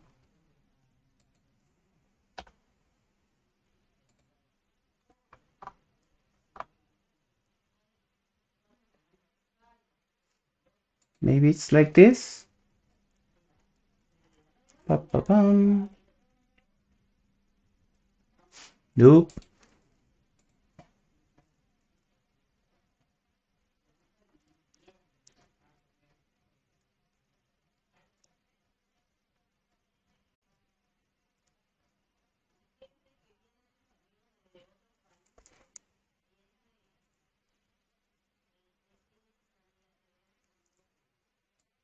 Maybe set if it is equal to 0.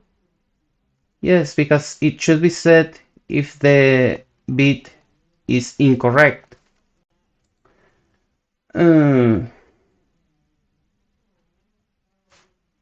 Nope.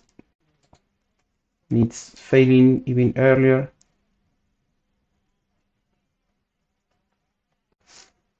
It's interesting. All this try and fail. Breaking things that are working to find what is not working.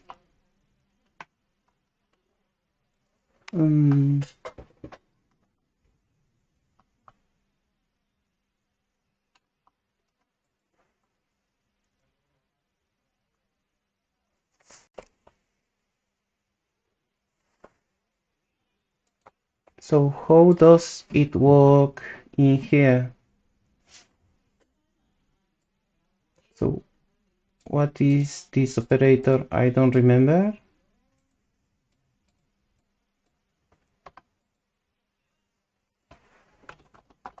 What is hat operator in Rust? Bitwise XOR. Okay, it's an exclusive OR.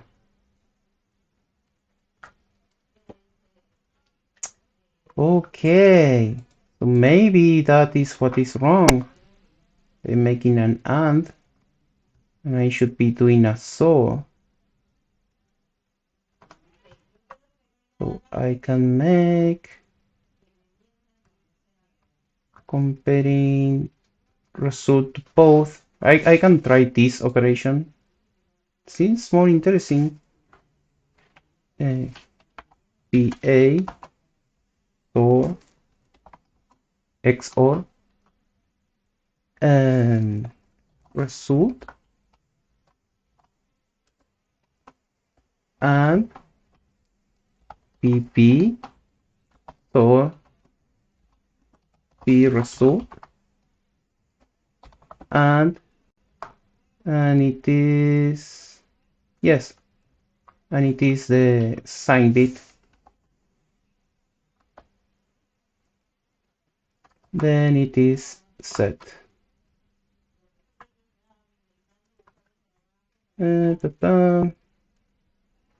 Expected double colon. Oh, I did not write the SOR here. Okay, does this work now?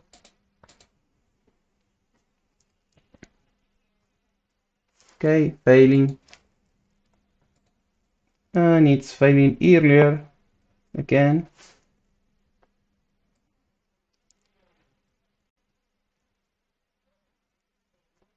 It failed with 1 minus 69.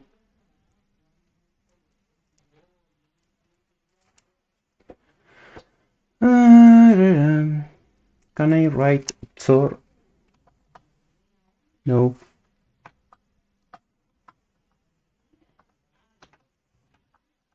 Wait a second. This was an AND operator, a bitwise AND, not a logical AND. Maybe that's why. Okay, fail. And we're still failing. We're still on the same issue.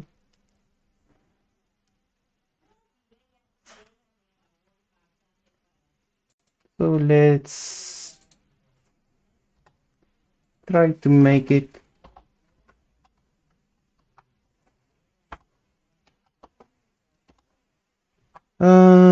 yes. So we have 40. It's 01 00 0000 41. This and FF is just full of ones.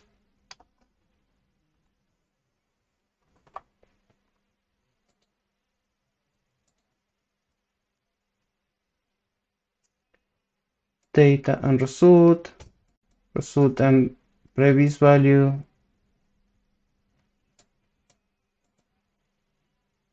Not equal to 0.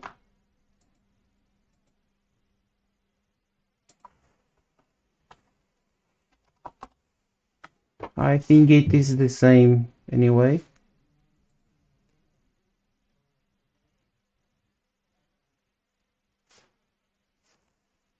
Yep, same error. So exclusive OR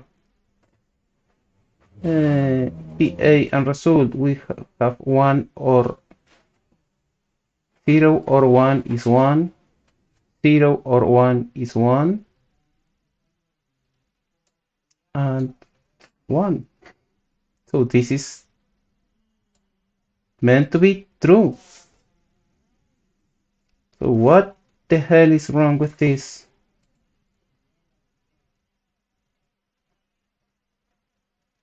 Maybe what I am failing is understanding what is data, because when we subtract, we're changing data before. Okay, so that is probably the issue. Data is not 41. 41 change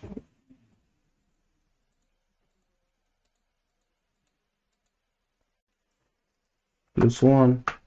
This is B, maybe. So maybe it's BF. BF. And this time it is Oh, the opposite of A, actually. 10111111, and in that case, let's move this a little.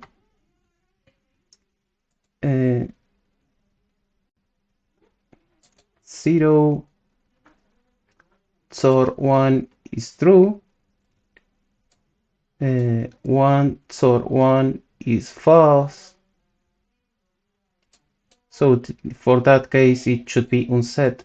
So that makes sense. We were supposed to pass negative.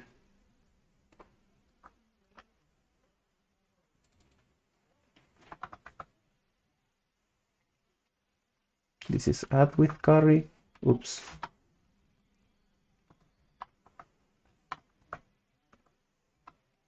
This is subtract with carry. So negative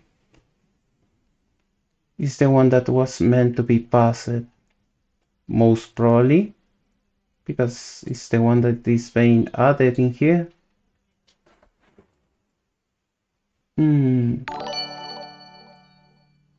Hey, Moodbound, how are you?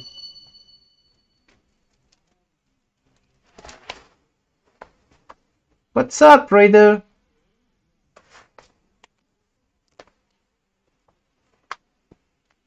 Welcome, Tapir.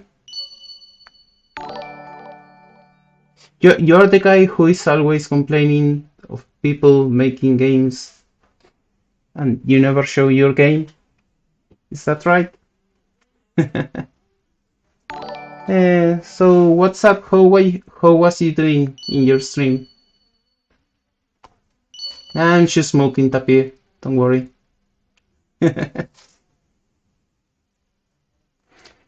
So I am trying to make bitwise math operations in here for the emulator, for the NES emulator that I am writing on GdScript, trying to understand what I am doing wrong. So I am making a negative number here. Negative numbers is the complement plus 1. And seems like I will have to do it like this.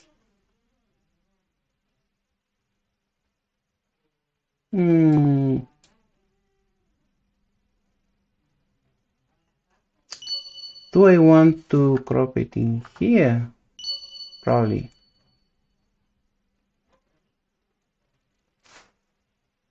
No, I don't think so. I know. So it's like this. Plus 1. Okay, perfect. Now if this is false, I subtract 1. And now I can use negative instead of value. So let's read something over here. Yeah, that's you. I always complain. Yep. 5 seconds into the raid, Tafir gets roasted to crisps. Well, he earns it, I guess. Just doing a PC build tonight. Wanted to stop in and see how is the next project coming along. Bitwise operations now is the real man. Yes. So the problem I have is that the NES is an unsigned 8-bit math, and they makes the some operations makes the fake negative math, but Godot does not have signed and unsigned integers. All I have is signed 64 bits, so I have to redo the math myself. And that is because I am just using a scripting language that doesn't have low level exposure to it. And don't say they speak Spanish outside of Spain. I speak Spanish and I am not inside Spain.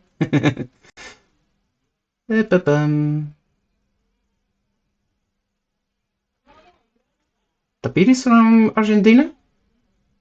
¿Los compadres? Hermano.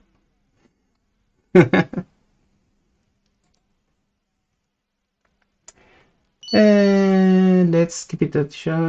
Is it true that you exclusively eat beef? No. No, I don't know where you heard that, but it's not true. Okay, looks like I got it working this time. So now we have a different issue in a different place. Finally, I got SVC running.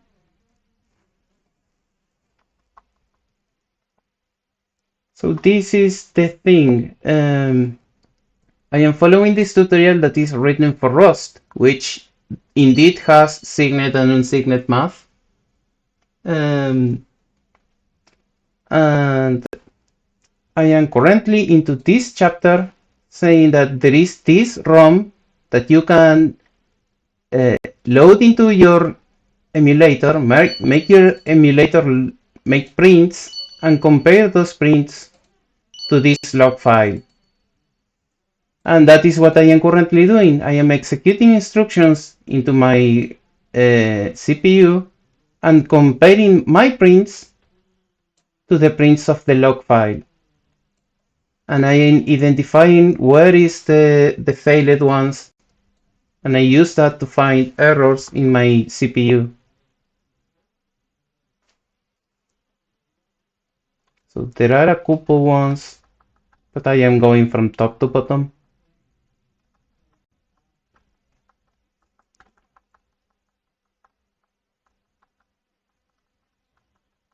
So let's read some messages.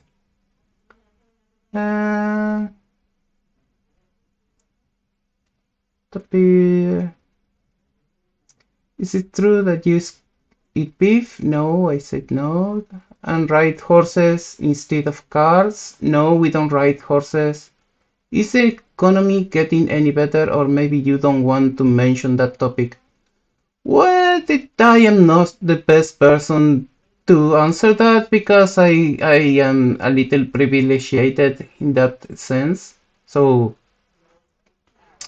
it is not so hard for me, but it is indeed hard for a lot of people. But I am not that sensible to changes in the economy as others. I have seen this guide. Do you like it? What?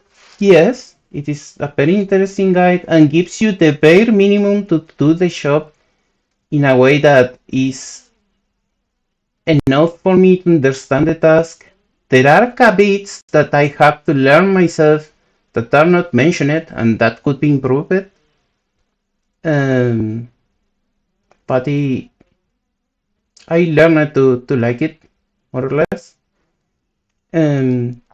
Like in example, I was doing all the instructions and I was reading where the program starts from a specific location in memory and etc etc, and it never told me that that only works for 6502, and on the NES I should always start on 8000.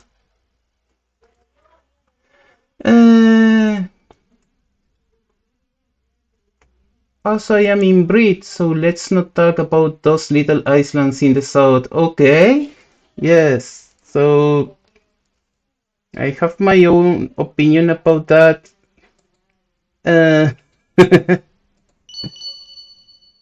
Antarctica? No, no, it's not Antarctica. Thankfully, nobody complains of Antarctica. We cannot even name them because we give them different names. So, so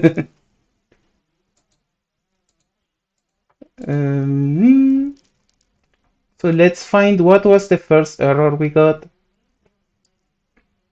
You write it just in time because I was starting to think into dropping it, but now that I have some company, I feel energized again. So we file it again in this instruction 80 minus 0. We are getting the right answer, but the wrong flags once again. I learned the other day that the North Pole is just ice, really, and the South Pole is actual mass. I didn't know that there was no land on the North Pole.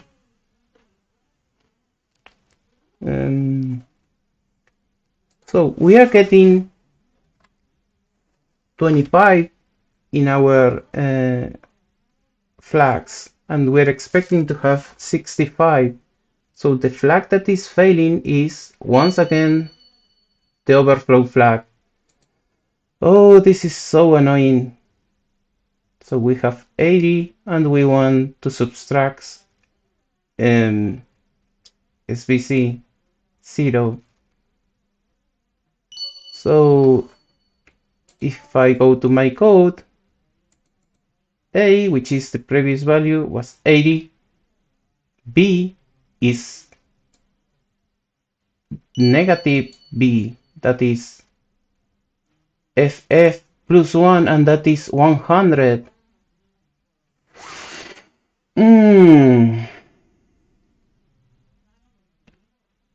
And the result is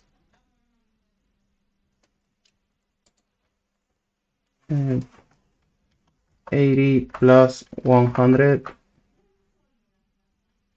is 180. That doesn't sound about right. So 80 minus 0 is 180. Should be 80. Yes, it is 80. 80 minus 1 is 7F. Why did it do minus 1 again? Slater is the economy in Britain still shit. Yes, and will remain so for 5-10 years. Why that happens in 10 years? Well, that is usually what they call a government change or something like that.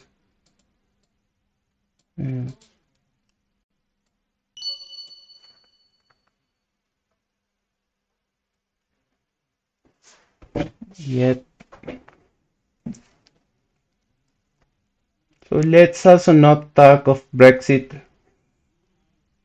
I don't like talking of things that I don't understand. So rejoin.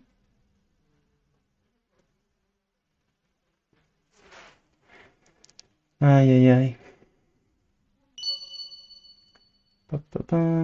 So apparently it did not like my math.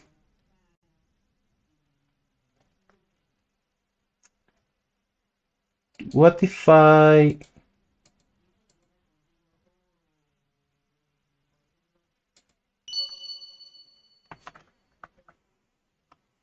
my negative in here is also crop? Does that make any change?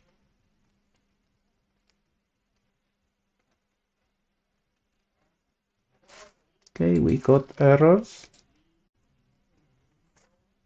but mostly seems to go fine.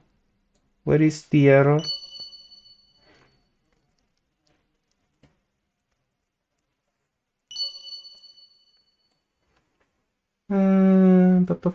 Everyone needs to wait next election, which should be in 2024. I would apply that myself if I could speak about anything.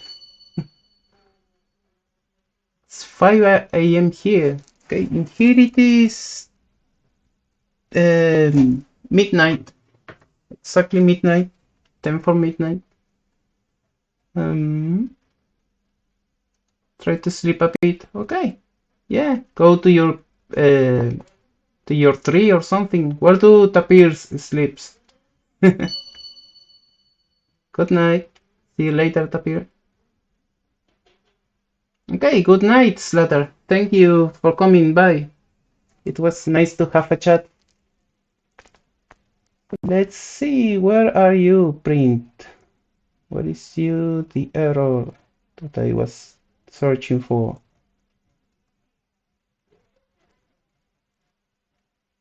Okay, 542, it starts the error and is once again a subtraction. And actually I am still getting the same error. So it did not help at all to crop this. So let's do this. In my test, I will only print. Wait. No, I don't quite like that.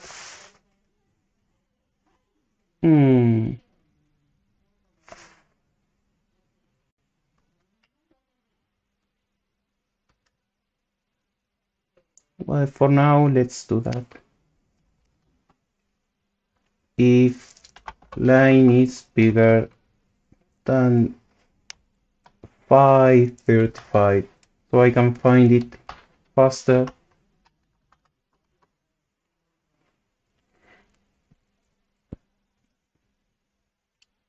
So the problem seems to still be the overflow flag.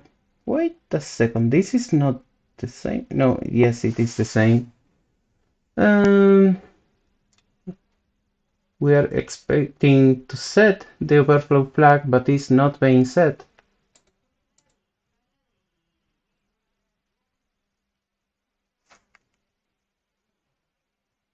Pause. And where are you? Error. Okay. It's not many errors.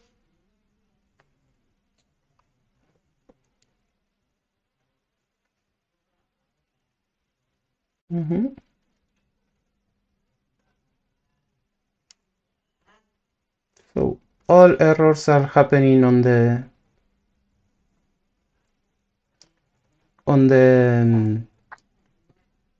processor register. So let's see what is this case.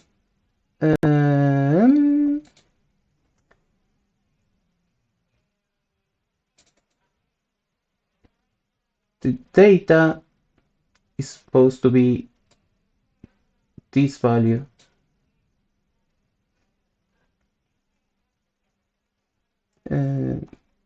This value in this case is x100, and if I don't pass it, it is just a 0. And previous is 80, and the result is 180.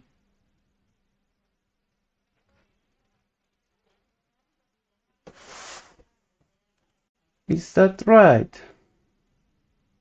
Is it that right?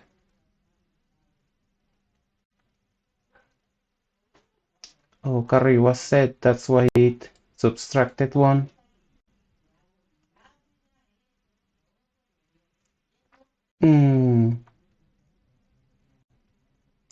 So update bflag. So in this case, A, which is the previous value, is x80. B, which is the negative value, is 100 or x100. And result is 180 minus 1, so that is 107f. And it's being cropped when assigning it back. So let's see how does that turns into binaries. So this is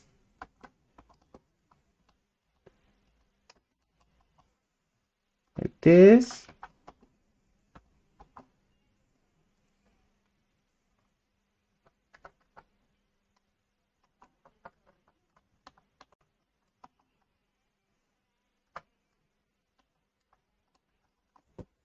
And this is equal to 1.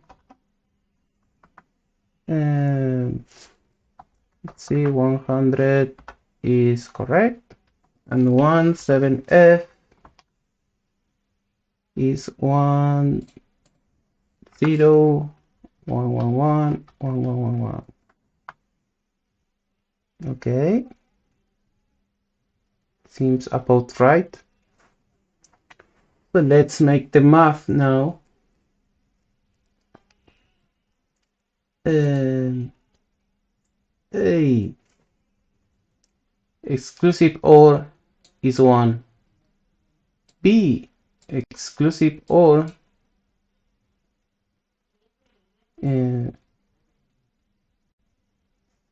is 1. And result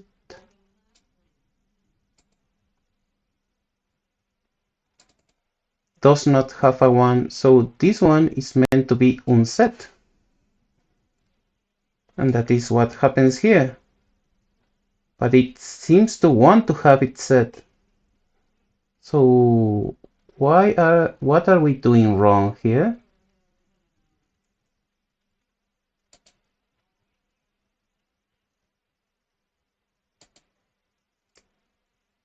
So to have it set, what should have got in here? Should we have had this without the 1? So that means this FF.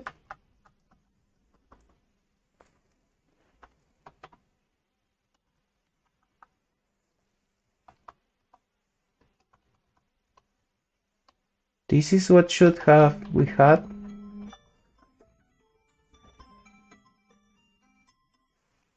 In this case, we would have exclusive OR 1, exclusive OR 1, but the bit result is not a 1.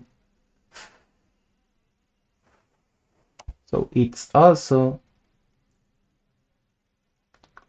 unless the flag is calculated before the carry. Let me see that in here. Is the flag calculated with the value before the carry? Result.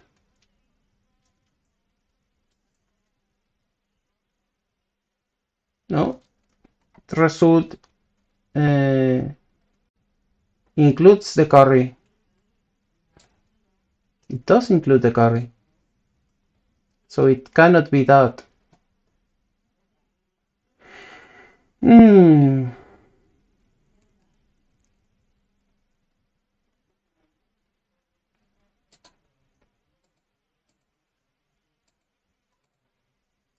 So what am I doing wrong?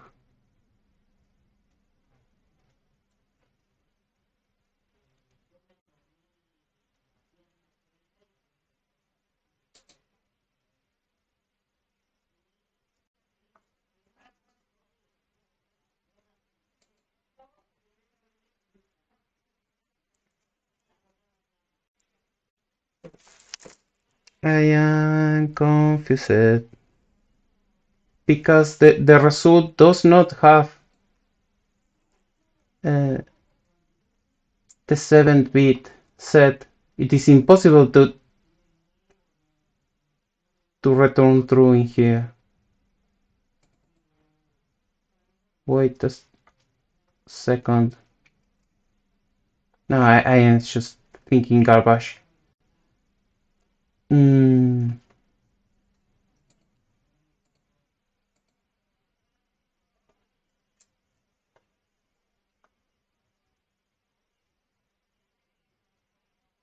It's true, true, and true, then true. Okay, seems like this could work.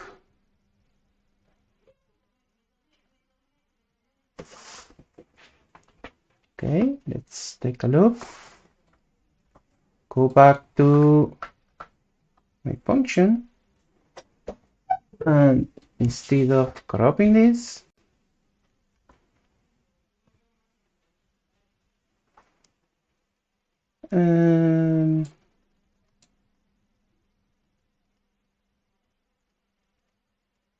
we make this.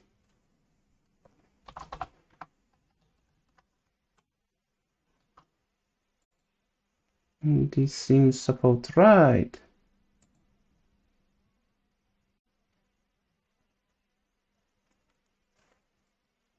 No output.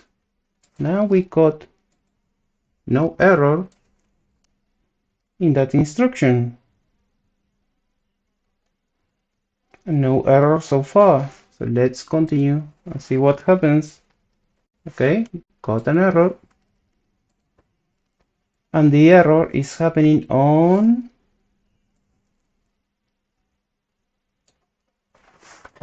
953 CE.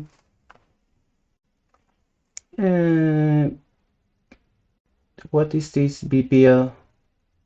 Okay, rotate.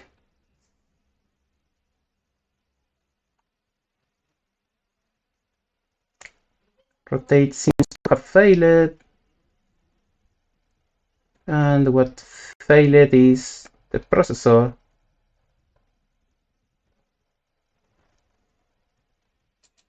The processor expected A7 and got 5.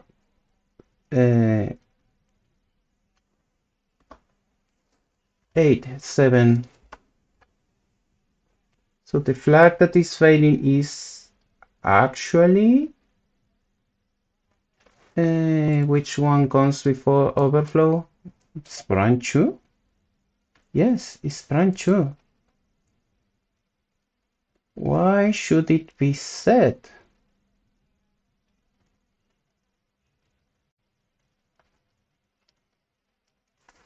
So what is RTI doing?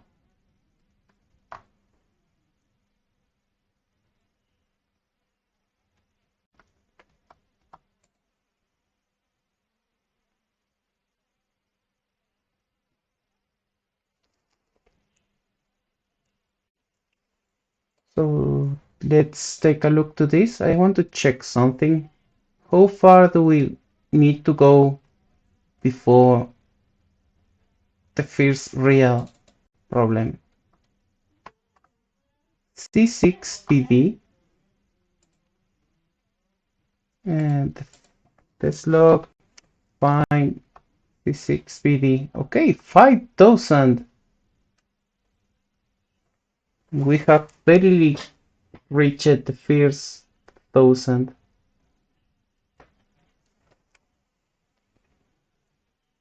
Okay,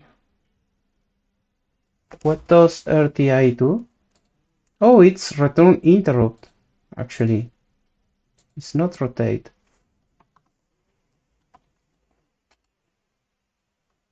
So RTI is used at the end of the interrupt processing routine. It pulls processor flags from the stack followed by the program counter, processor status after use. So that means everything comes from the stack. So let's see, what was the stack before? We don't quite know because we only know the pointer of the stack. Unless this is showing the actual value of the stack, but it doesn't seem like. Yep, it doesn't seem like. Yes, this is just the pointer. After return, it goes up again.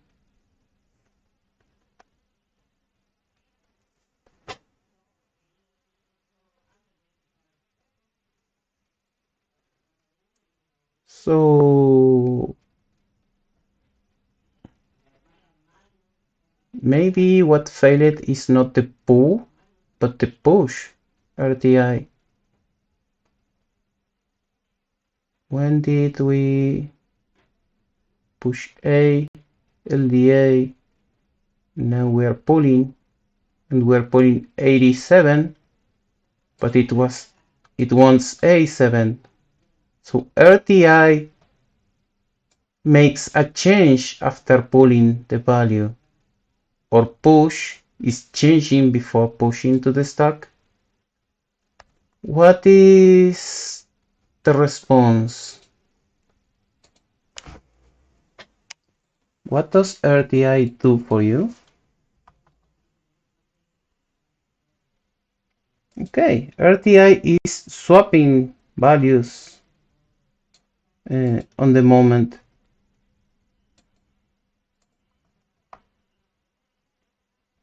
In this, at least. Ba-bam.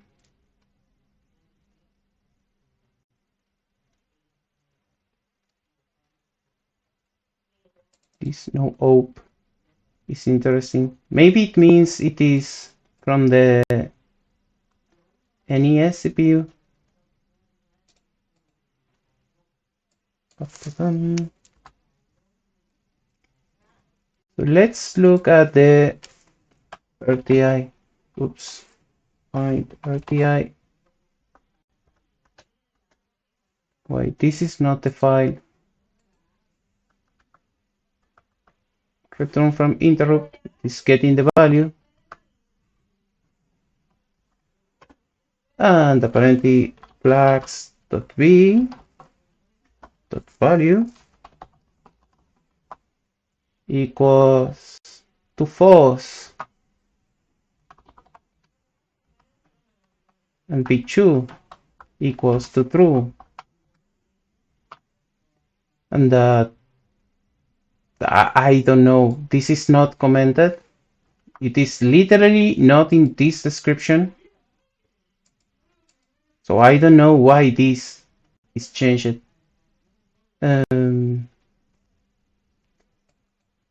So I also don't know if it is changed in the reality, if it is changed on the pull or it is changed on the push. I simply don't know. Anyway, let's find out what this breaks or fixes. Let's remove this if condition again.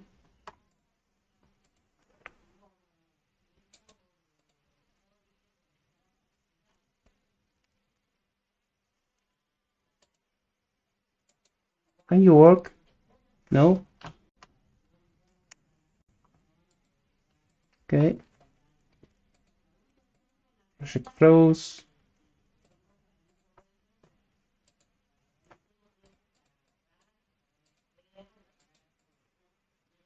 Okay, you're dying.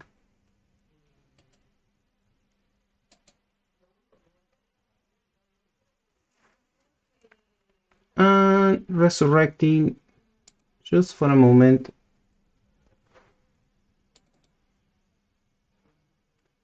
Ba-ba-bum, ba-ba-bum. So now let's try it out again.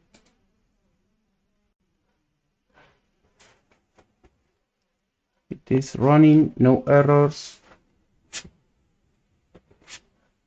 Okay, we got errors before the 1000.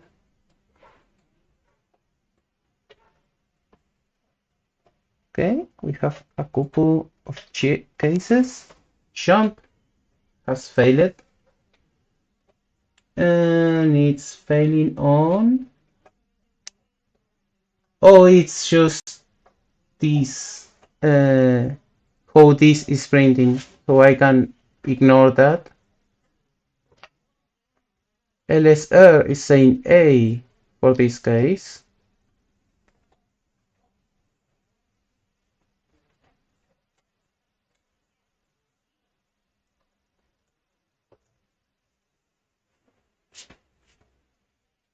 I see. Load X. So load X is using AI. And it's absolute.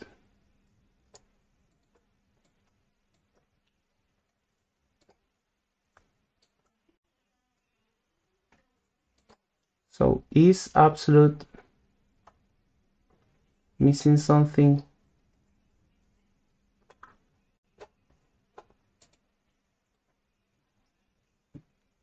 Absolute was used in other cases like this one, and it did not need that equal.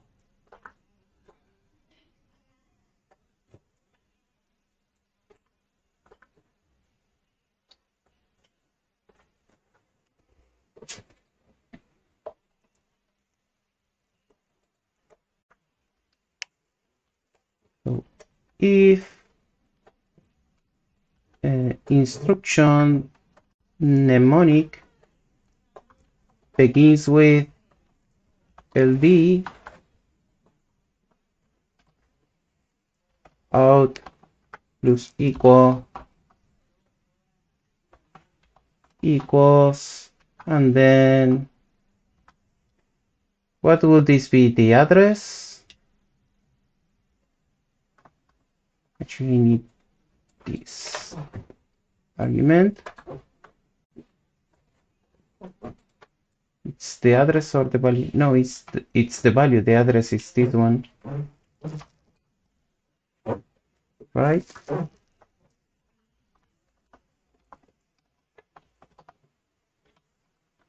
We will check it later.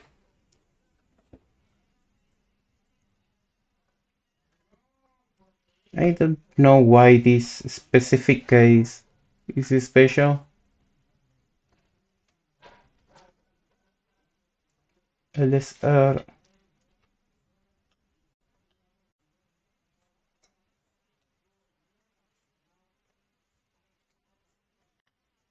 LSR. So this is all printing errors. ASL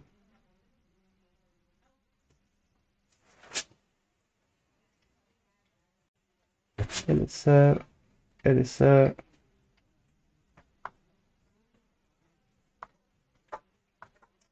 Right.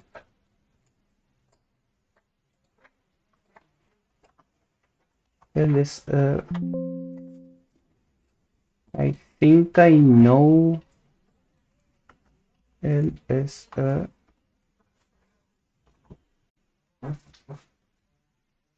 Accumulator.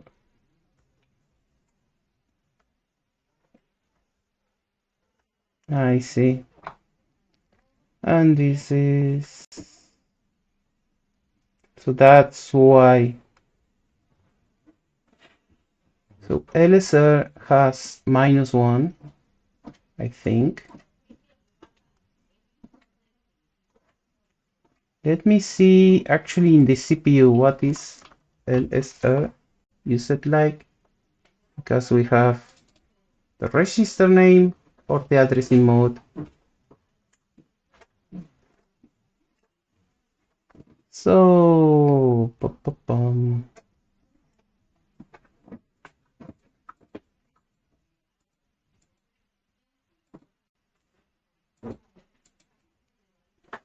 in this case it's -1.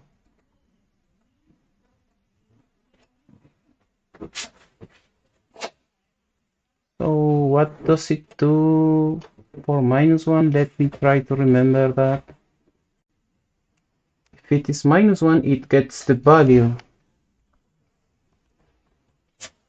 If instruction dot register is not equal a string name,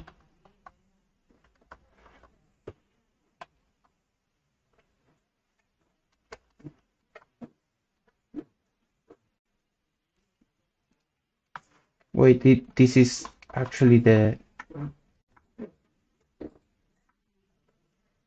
opposite case.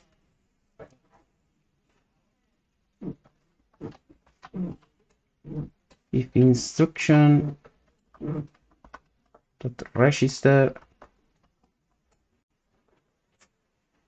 not equal a string name, let's make out plus equal instruction dot register. Would that be right? We have added a mnemonic. If it is branch, it is going to add instruction. And in the case of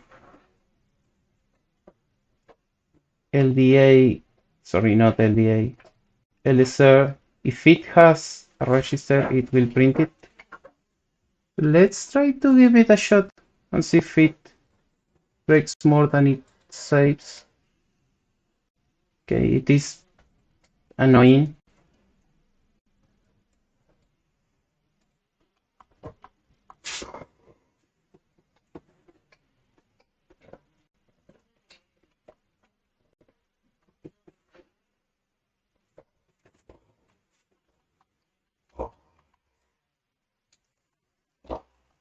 let's try this.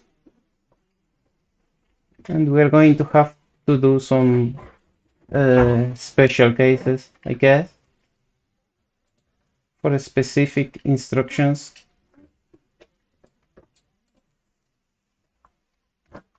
Where are you? Okay, yes, we have two cases to fix. So we want stx equals 0, 0.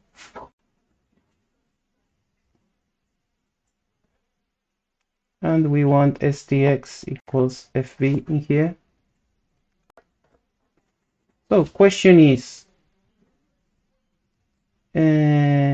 sta was captured, but stx was not. Why is that? This one is first. STAs is first page, 0 page, sorry. And this one is absolute.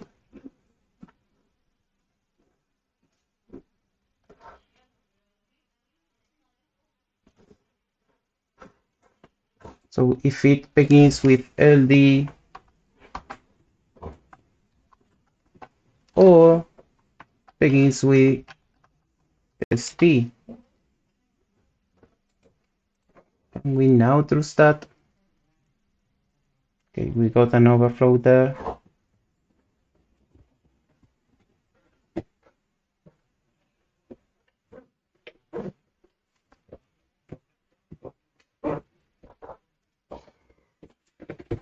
Okay. ASR wants the argument, LSR wants the argument.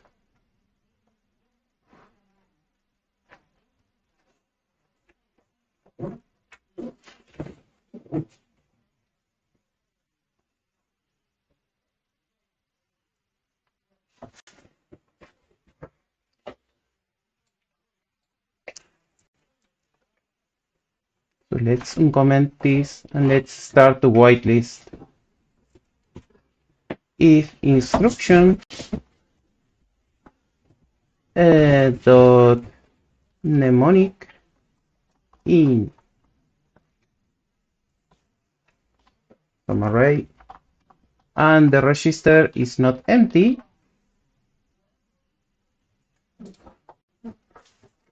then we want a space and then the register. Okay, and we want LSR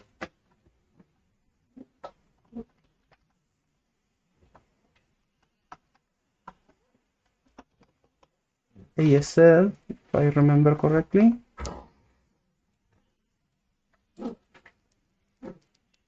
LSR, LSR, ASL.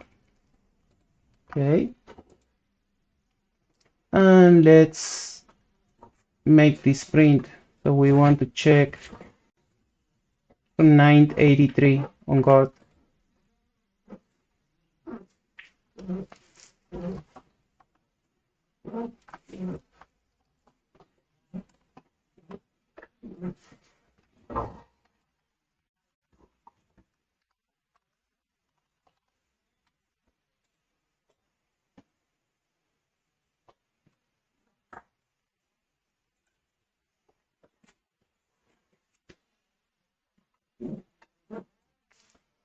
Else.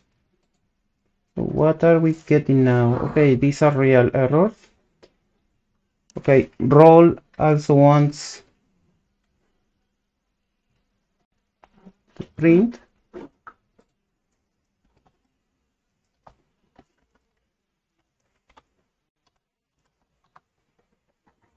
What else? What else? This is the same. And this is a real case where the processor flags are failing.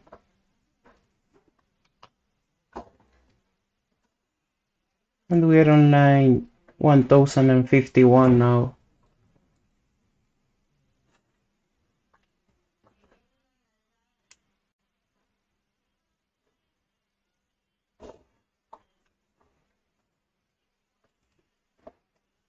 Pause.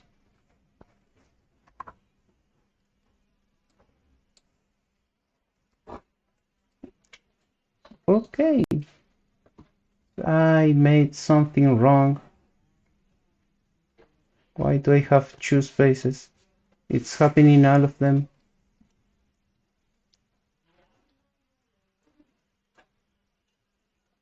That's strange.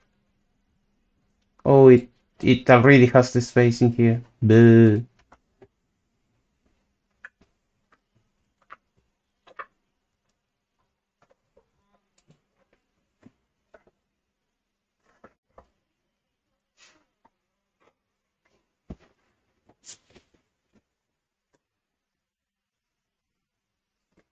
Pause. Back to the start. And we are getting the right prints.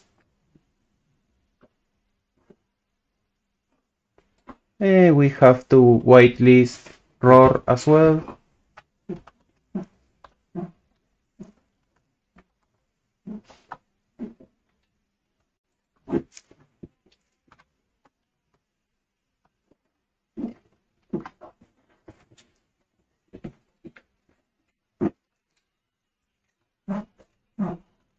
Roar again. We don't get of that. And now roll has the right print. And this VCS is failing. Actually, roll is the one that brought the wrong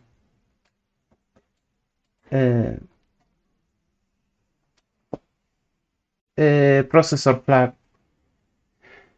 So it was fun, but it's time to drop. I think we have done a lot of progress today. Let's do a hit add HP. Yes, we have changed how add with carry works. We have changed push register. We have changed return from interrupt. We have changed subtract with carry. We have changed compare registers. Update bflag. We changed the formula to match the Rust one. Oh yes, they just made the print. I changed how often the print happens, and this is fixes to the actual printing. And I will not include this, but let's make a commit. So actually should have. No, I did not add a commit message from here. So let's copy this. Control insert, git commit. It opens the editor, paste the message. Oh, awesome. It did not copy the message. Control insert, shift insert. Okay, part 3.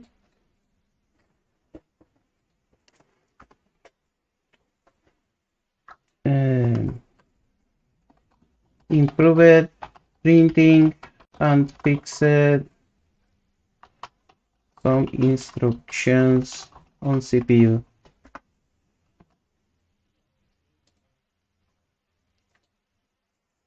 Git push origin name. So we have made quite a lot of progress.